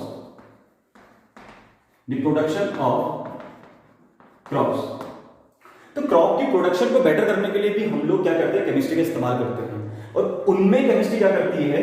कुछ फर्टिलाइजर को प्रोड्यूस करती है, कुछ फर्टिलाइजर को मैन्युफैक्चर करती है, और वही फर्टिलाइजर क्या करते हैं? क्रॉप की प्रोडक्शन को क्या करते हैं? प्रोडक्शन को इंप्रूव कर देते हैं। जो प्रोडक्शन पहले कम थी वो क्या हो जाती है? फिर बढ़ जाती है इसकी वजह से। अगला देखते हैं, नेक्स्ट क्या है इसके अंदर। नेक्स्ट एप्लीकेशन क्या होगी अपने पास? अगली कौन सी एप्लीकेशन के बारे में बात करने वाले हैं? सबसे इंपॉर्टेंट के बारे में बात करेंगे। यहां से कुछ इंसेक्टिसाइड भी बनते हैं। ठीक है, चौथा, केमिस्ट्री प्रोड्यूस सम इंसेक्टिसाइड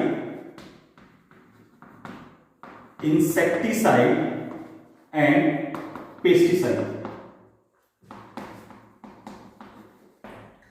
दो चीजें होती हैं, इंसेक्टिसाइड एंड पेस्टिसाइड। इंसेक्टिसाइड क्या होती है? Which kill the insect, which kill the insect, जो इंसेक्ट को मार देती है वो इंसेक्टिसाइड है। जो छोटे छोटे कीड़ों को मार देती है, खत्म कर देती है, वो इंसेक्टिसाइड है। बट पेस्टिसाइड्स क्या है? पेस्टिसाइड्स क्या होती है? विच कंट्रोल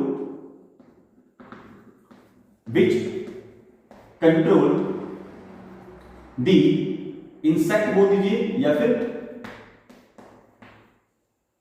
इंसेक्ट बोल दीजिए, ठीक है, या फिर पेस्ट बोल दीजिए।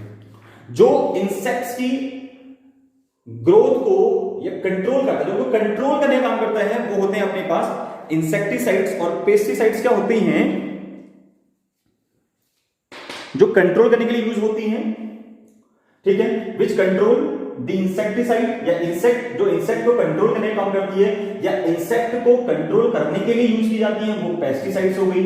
और जो इंसेक्ट को खत्म करने के लिए यूज करती है वो इंसेक्टिसाइड्स हो गई। Insecticide kill the insect, but pesticides used for the control to insect. Insect को कंट्रोल करने के लिए हम लोग पेस्टिसाइड्स यूज करते हैं, और इंसेक्ट को खत्म करने के लिए हम लोग इंसेक्टिसाइड यूज करते हैं। क्लियर हो गया? दोनों चीजें क्लियर होगी। अब एक एक एग्जांपल देखते हैं। देखो, इंसेक्टिसाइड का एग्जांपल अपने पास होता है गैमेक्सिन, जिसको हम लिंडेन बोलते हैं, 12th में आओगे तो पढ़ोगे उसको, या जिसको हम बोल देते हैं बीएचसी भी बोलते हैं। तो एक एक एग्जांपल ले लेते हैं। देखो जरा, इसका एग्जांपल अपने पास क्या आता है? सबसे इंपॉर्टेंट गैमेक्सिन, ठीक है, इसी को हम लिंडेन बोलते हैं। क्या बोलते हैं? लिंडेन भी बोलते हैं। और इसी को हम एक और नाम से जानते हैं, उसको बोलते हैं बीएचसी, यानी कि बेंजीन हेक्सा क्लोराइड। ठीक है, ये इंसेक्टिसाइड है जिसको हम पढ़ते हैं। इसके अंदर स्ट्रक्चर क्या होता है? ऐसा कोई स्ट्रक्चर होता है, बेंजीन और क्लोरीन आपस में रिएक्शन करती है, यानी कि बेंजीन, कहां पे लिखा है? चलो यहां पे लिखते हैं, बेंजीन प्लस क्लोरीन आपस में रिएक्शन करती है और बनाती है बीएचसी। और बीएचसी होता है ऐसा कुछ, ध्यान से देखो, इधर बनाते हैं, देखो ये होता है बीएचसी। एक सीएल इस तरीके से बना लो, ठीक है, ये सीएल और ये सीएल, एक इधर सीएल बना लो और एक इधर सीएल बना लो, ठीक है। ये काम करो, सारे एक ही बॉन्ड से दिखा दो, ठीक, कोई दिक्कत नहीं है। वैसे कुछ प्लेट के इस साइड में, कुछ उस साइड में। तो ये होता है बीएचसी, इसको बोलते हैं benzene hexachloride. This is called the BHC. और इसी को हम बोलते हैं गैमेक्सिन। इसी को हम क्या बोलते हैं? गैमेक्सिन बोलते हैं। और इसी को हम लिंडेन भी बोलते हैं, लिंडेन। क्लियर हो गया? तीनों नाम इसी के होते हैं। और बीएचसी एक इंसेक्टिसाइड होता है। क्लियर? चलिए आगे बढ़े, वीडियो बहुत लंबी जा रही है, आगे बढ़ते हैं। दूसरा है पेस्टिसाइड। इसका एग्जांपल होता है डीडीटी। छिड़कते हो ना डीडीटी घरों में, डीडीटी क्या होता है भाई? इसका एग्जांपल हो गया डीडीटी। डीडीटी होती क्या चीज है? देखो, डाइक्लोरो, फुल फॉर्म होता है dichloro diphenyl, dichloro diphenyl try chloro ethane, trichloro ethane. चलो मैं इसको इरेज कर दूं, ठीक है, ये समझ में आ गया। चलो आप लोग नोट कर लेना, इसको पॉज करिए। ये होता है BHC, D for dichloro, D for diphenyl, T for trichloro ethane, ठीक है। और फॉर्मूला क्या होता है? CCl3। देखो मैं यहां लिखता हूं CCl3 और उसके बाद CH, इस तरीके से यहां से स्ट्रक्चर बनेगा Cl के साथ, और यहां से स्ट्रक्चर बनेगा इस तरीके से Cl के साथ, ठीक है। इसको बोलते हैं DDT, डाइक्लोरो। देखो जरा, डाइक्लोरो, और इसको बोलते हैं फिनाइल, डाइफिनाइल। यह है ट्राइक्लोरो, ट्राइक्लोरो दो कार्बन को बोलते हैं इथेन, तो दो इथेन हो गया अपने पास। ठीक हो गया? बात समझ में आई कि नहीं आई? बात समझ में आई कि नहीं आई? डीडीटी को क्या बोलते हैं? देखो, डाइक्लोरो डाइफिनाइल ट्राइक्लोरो, तीन क्लोरो है तो ट्राइक्लोरो, और ये क्या होते हैं? दो कार्बन तो इथेन, ठीक। चलिए, तो ये था अपने पास दो सबसे इंपॉर्टेंट, एक पेस्टिसाइड था और दूसरा था इंसेक्टिसाइड। क्लियर? हटा दें। आए समझ में डीडीटी कैसे बनाते हैं? फिर समझा देते हैं। देखो, और डीडीटी जो होता है वो क्लोरल प्लस क्लोरोबेंजीन से बनता है, ये बनता है क्लोरल प्लस क्लोरोबेंजीन। क्लोरल क्या होता है?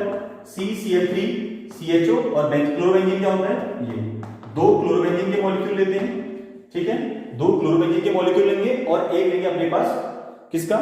क्लोरल का। CCl3CHO क्लोरल होता है और क्लोरोबेंजीन होती है ये बेंजीन के ऊपर Cl। हटा दें। चलो ये हो गया अपने पास एक और एप्लीकेशन। कुछ हम लोग घरों में साबुन यूज करते हैं, डिटर्जेंट यूज करते हैं, हम लोग ड्रग्स यूज करते हैं, हम लोग डाइज यूज करते हैं। उन सब के फॉर्मेशन में तो ये होता ही यूज, केमिस्ट्री का यूज होता ही है, ठीक है। जो भी डेली लाइफ की चीजें होती हैं उनमें तो केमिस्ट्री का यूज हो ही रहा है। उसके बाद वन ऑफ द इंपॉर्टेंट जो अपने पास सबसे होता है वो होता है लाइफ सेविंग ड्रग्स, जिसको मैं डिस्कस करना चाहूंगा, ठीक। तो फिफ्थ हो गया chemistry produce life saving drugs. अब कौन कौन सी लाइफ सेविंग ड्रग्स होती हैं? कभी कभी आता है question, write down the 2 life saving drugs name. 2 life saving drugs के नेम लिखिए। मैं आपको 2-3 बताऊंगा, उनके स्ट्रक्चर के साथ बात करेंगे। सबसे पहले मैं बात करूंगा AZT। ये लाइफ सेविंग ड्रग है। इसका नाम होता है एजिडो थाइमिडीन।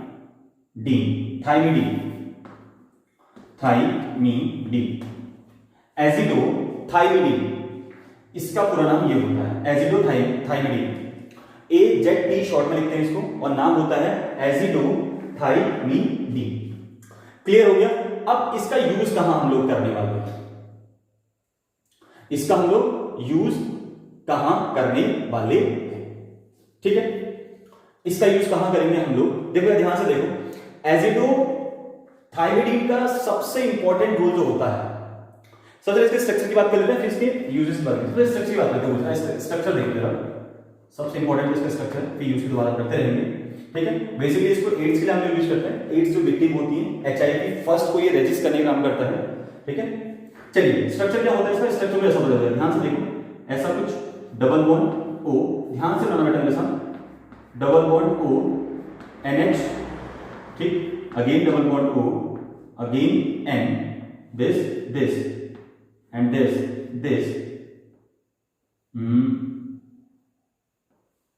इधर से ऐसे दिखा दो O, थोड़ा बड़ा बॉन्ड हो गया, छोटा सा बनाएंगे हम लोग,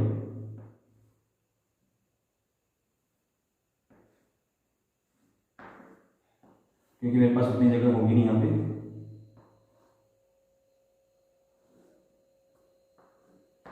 इधर हो गया N3 और ये हो गया इस तरीके से OH।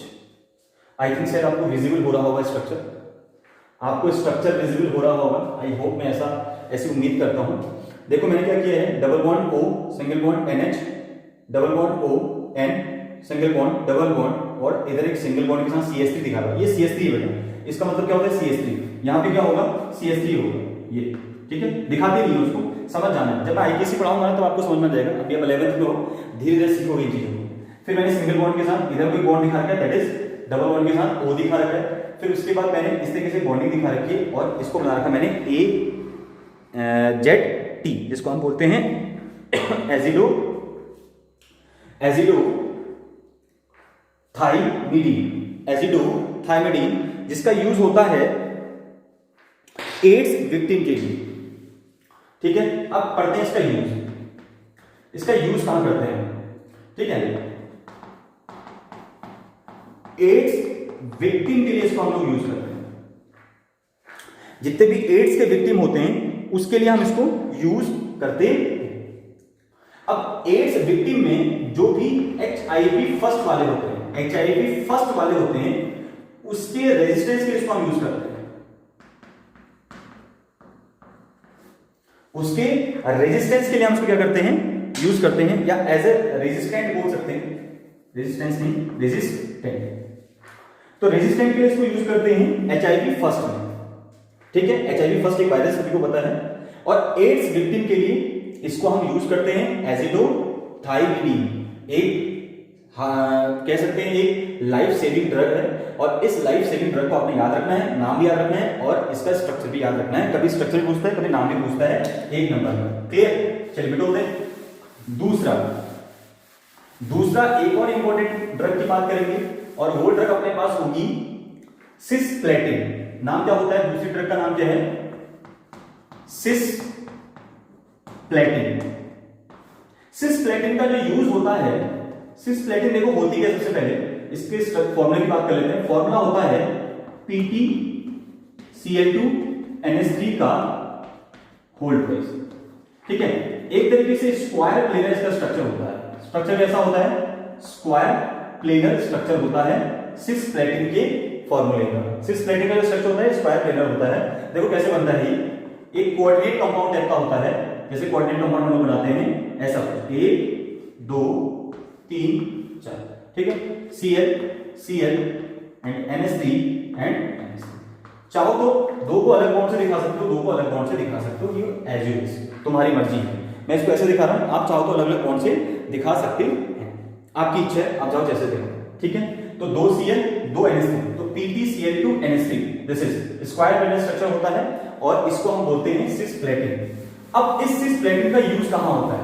कैंसर थेरेपी में इसका यूज करते हैं। सिस्प्लेटिन का यूज होता है, यूज कहां होगा?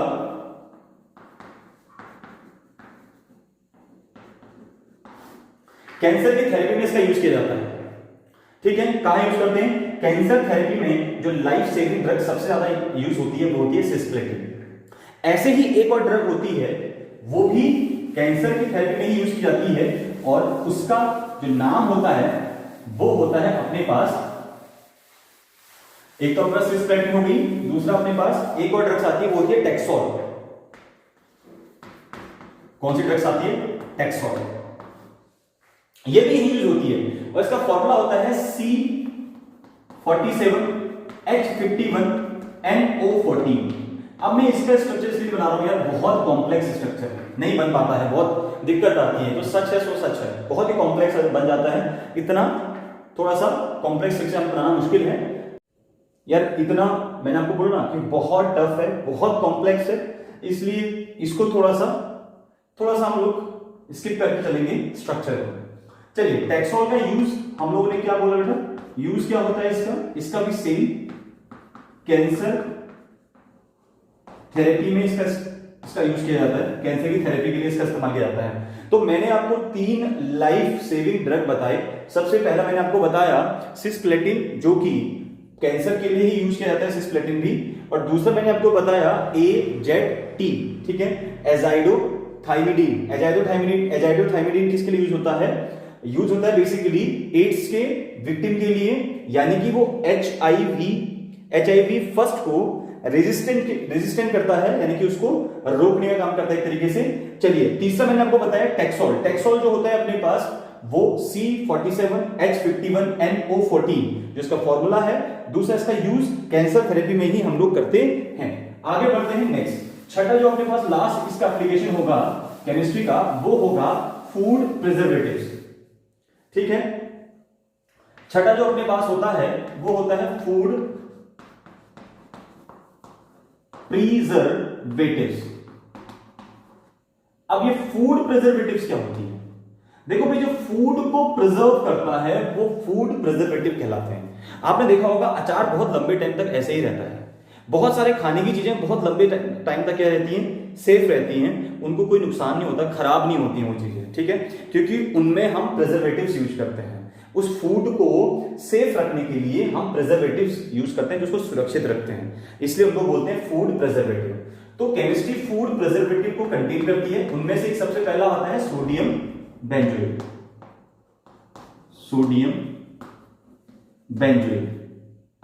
अब सोडियम बेंजोएट का फॉर्मूला क्या होता है?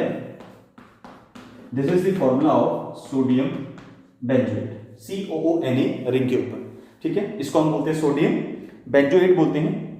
अब सबसे इंपॉर्टेंट चीज देखो जरा, सबसे इंपॉर्टेंट चीज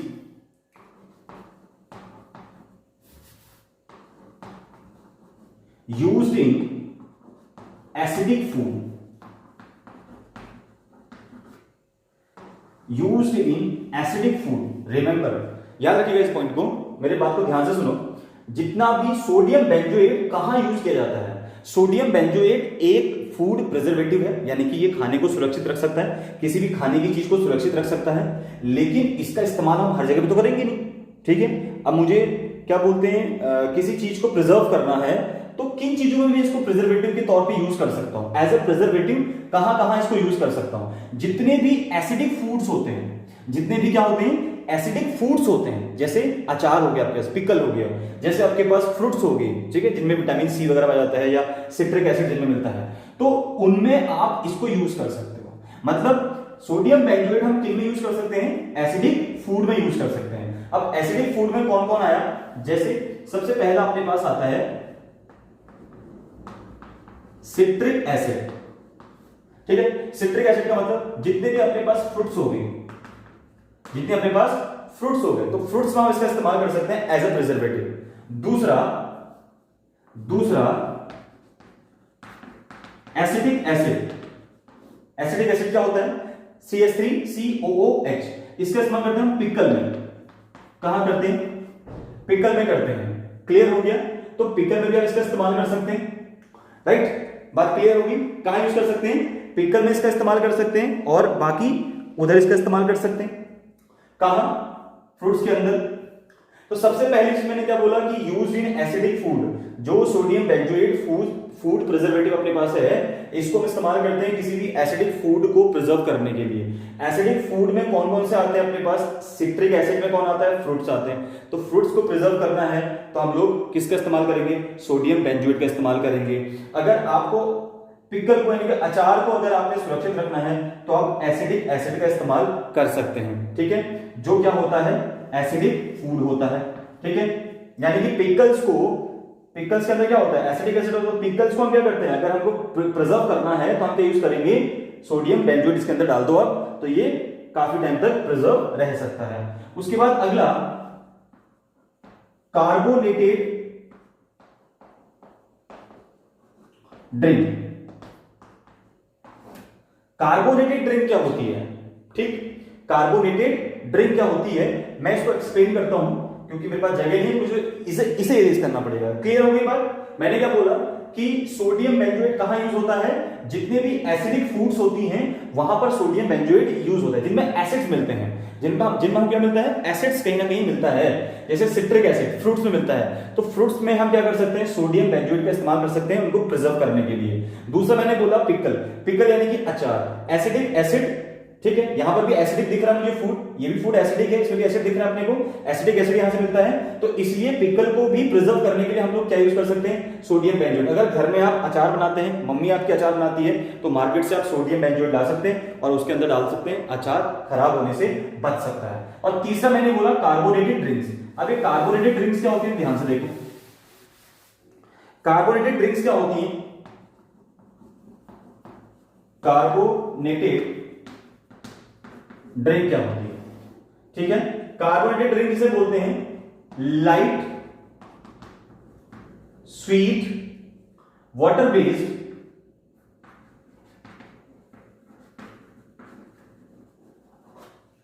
ड्रिंक। किसे बोलते हैं? Light sweet water based drink को बोला जाता है कार्बोनेटेड ड्रिंक।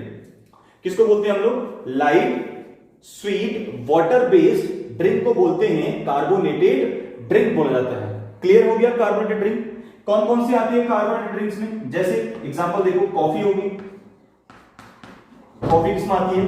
कार्बोनेटेड ड्रिंक में आती है। और दूसरा अपने पास देखो, एनर्जी ड्रिंक्स होगी, जितनी भी आती है एनर्जी ड्रिंक्स, एनर्जी ड्रिंक भी किसमें आ जाएगी? कार्बोनेटेड ड्रिंक्स में आ जाएगी। उसके बाद सोडा भी किसमें आ जाएगा? कार्बोनेटेड ड्रिंक्स में आ जाएगा, ठीक है। और कौन कौन से होते हैं अपने पास? सोडा के अलावा और कौन कौन से आते हैं अपने पास? जूस हो गए, ठीक है। और क्या हो गया अपने पास? जूस आ सकता है, ये आ सकता है कार्बोनेटेड में। और हम क्या ले सकते हैं? बहुत है इतने, ठीक। जूस ले सकते हैं, कॉफी ले सकते हैं, सोडा ले सकते हैं, एनर्जी ड्रिंक ले सकते हैं। ये सबके सब किसमें आ गई अपने पास? कार्बोनेटेड ड्रिंक्स के अंदर आ गई। तो सोडियम बेंजोएट हम वहां यूज करते हैं जिन फूड में क्या मिलता है अपने को? एसिड मिलता है। तो एसिडिक फूड में एज अ प्रिजर्वेटिव हम सोडियम बेंजोएट का इस्तेमाल करते हैं। उनमें मैंने आपको बहुत सारे एग्जांपल बता दिए, पिकल्स बता दिया, मैंने आपको कॉफी बता दी, सोडा बता दिया, जूस बता दिया, एनर्जी ड्रिंक बता दी मैंने आपको, फ्रूट्स बता दिए, ये सब कुछ। अच्छा, दूसरा जो अपने पास फूड प्रिजर्वेटिव आता है वो आता है, दूसरा फूड प्रिजर्वेटिव जो आता है this is sodium Meta by sulphide.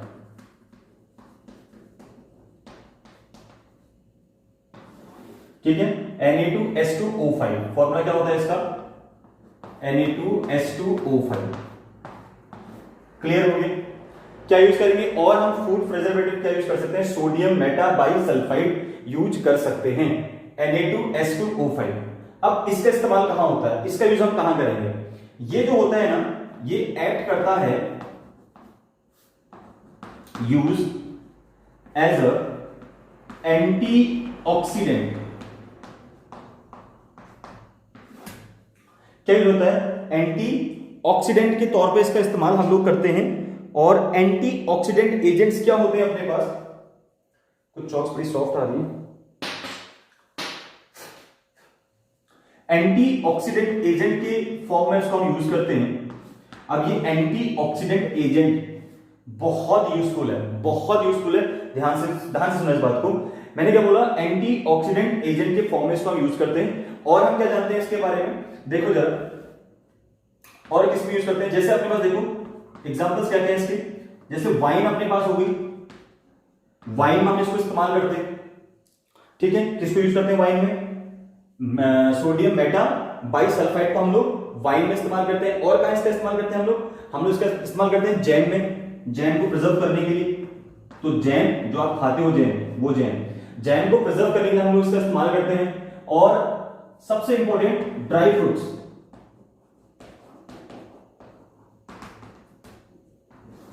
ठीक है, जो भी आप ड्राई फ्रूट्स वगैरह खाते हैं उनको प्रिजर्व करने के लिए हम लोग इस्तेमाल करते हैं इसको। ठीक है, तो ड्राई फ्रूट्स, जैम और वाइन, इन सब को प्रिजर्व करने के लिए हम लोग यूज करते हैं सोडियम मेटा बाई सल्फाइड।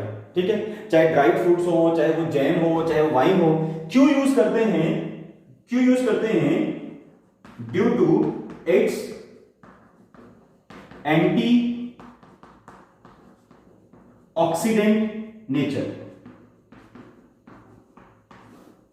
ठीक है, क्लियर हो रहा है। सोडियम मेटा बाई सल्फाइड एक एंटीऑक्सीडेंट एजेंट होता है, जिसकी वजह से, एंटीऑक्सीडेंट नेचर होने की वजह से या एजेंट होने की वजह से इसका यूज हम लोग वाइन, जैम और ड्राई फ्रूट वगैरह में करते हैं, इनको प्रिजर्व करने के लिए। ठीक है, अब अगला सवाल यह है कि एंटीऑक्सीडेंट होता क्या है, सबसे इंपॉर्टेंट सवाल। ठीक, अभी एंटीऑक्सीडेंट क्या होते हैं, एंटीऑक्सीडेंट क्या होते हैं, ध्यान से सुनना। जो एंटीऑक्सीडेंट होते हैं इन्हीं को हम बोलते हैं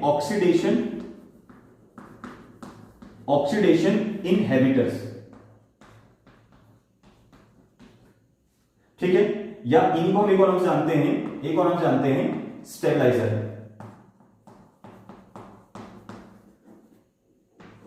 इतने नामों से हम इनको जानते हैं। क्या बोला मैंने, ऑक्सीडेशन इनहिबिटर्स। इनहिबिटर जानते हैं हम, इनहिबिटर जानते हैं। ठीक है, इनहिबिट करने का मतलब क्या होता है, किसी चीज को डिक्रीज कर देना, किसी चीज को कम कर देना, किसी चीज को कम कर देना, किसी की रिएक्टिविटी को कम कर देना। ठीक है, इनहिबिटर्स होता है।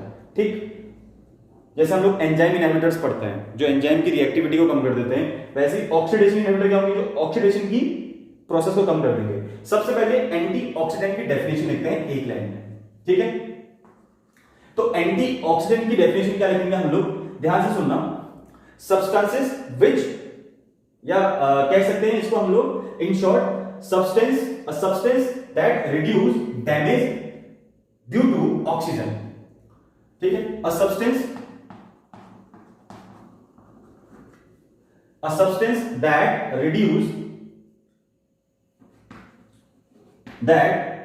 reduce damage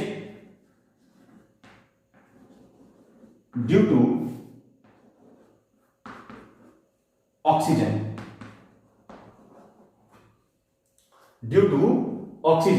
ठीक है, caused by the free radical। ठीक, caused by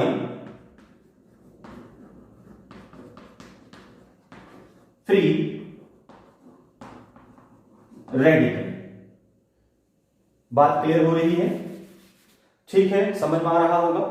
मैंने क्या बोला, एंटीऑक्सीडेंट को हम लोग ऑक्सीडेशन इनहिबिटर्स भी बोलते हैं, और इसी को हम लोग एक और नाम से जानते हैं, बोलते हैं स्टेबलाइजर। ठीक हो गया, क्लियर। दूसरा हमने क्या बोला, एक सब्सटेंस यानी कि a substance that reduce damage due to the oxygen. जब ऑक्सीजन की वजह से कोई डैमेज होता है, जब ऑक्सीजन की वजह से कोई डैमेज होता है, तो उस डैमेज को सही करने के लिए, उस डैमेज को कम करने के लिए, उस डैमेज को खत्म करने के लिए जिनका इस्तेमाल होता है उनको बोलते हैं एंटीऑक्सीडेंट।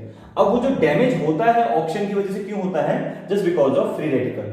मैं आपको यहां पर लिंक वो फोटो या फिर कॉपी सेंड कर रहा हूं, उसका एक पेस्ट कर रहा हूं मैं आपको कॉपी।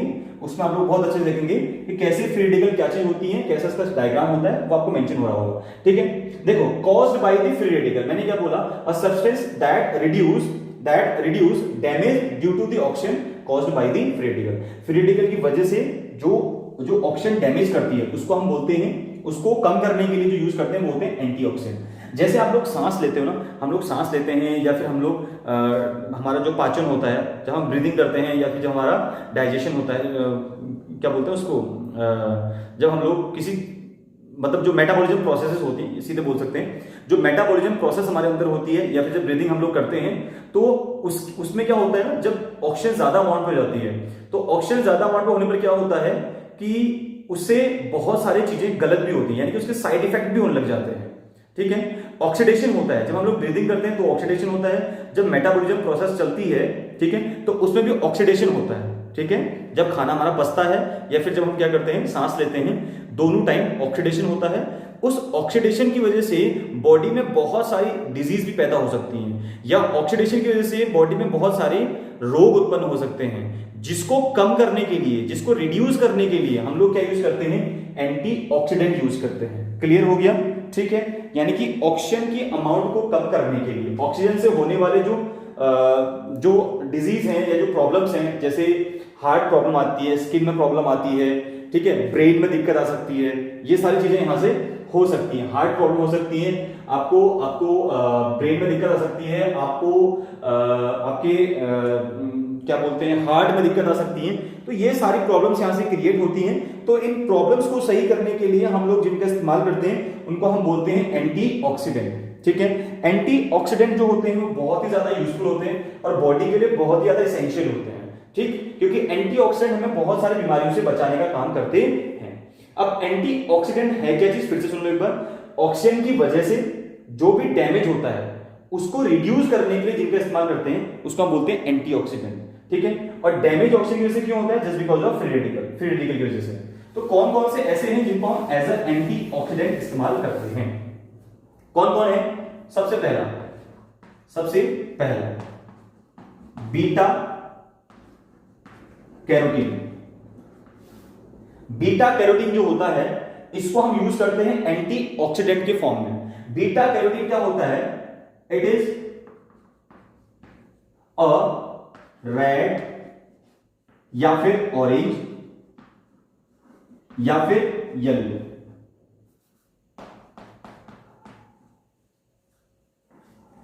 Colour pigment. ठीक है, बीटा कैरोटीन क्या होता है, it is a red orange yellow, किसी भी कलर का हो सकता है, रेड कलर का हो सकता है, ऑरेंज कलर का, येलो कलर का, एक पिगमेंट होता है। ठीक है, जो कहां मिलता है अपने को, जो मिलता है प्लांट्स में मिलता है या फिर फ्रूट्स वगैरह में मिलता है। ठीक है, और मेनली जो बीटा कैरोटीन होता है वो आपको कहां मिलता है, वो आपको कैरेट में मिलता है। कैरेट बोलते हैं गाजर, गाजर के अंदर सबसे ज्यादा देखने को मिलता है आपको बीटा कैरोटीन। बीटा कैरोटीन सबसे ज्यादा मिलता है कैरेट के अंदर, यानी कि गाजर के अंदर। और बीटा कैरोटीन होता क्या है, it is a pigment. Colour कैसा होता है, रेड, ऑरेंज या फिर येलो, किसी भी कलर का हो सकता है, और प्लांट्स और फ्रूट्स के अंदर ये हमको देखने को मिलता है मैक्सिमम। ठीक है, फलों में देखने को मिलता है बीटा कैरोटीन और प्लांट्स के अंदर देखने को मिलता है। दूसरा क्या होगा अपने पास, दूसरा होता है अपने पास इसका एग्जांपल, सबसे most important example, vitamin C और विटामिन ई।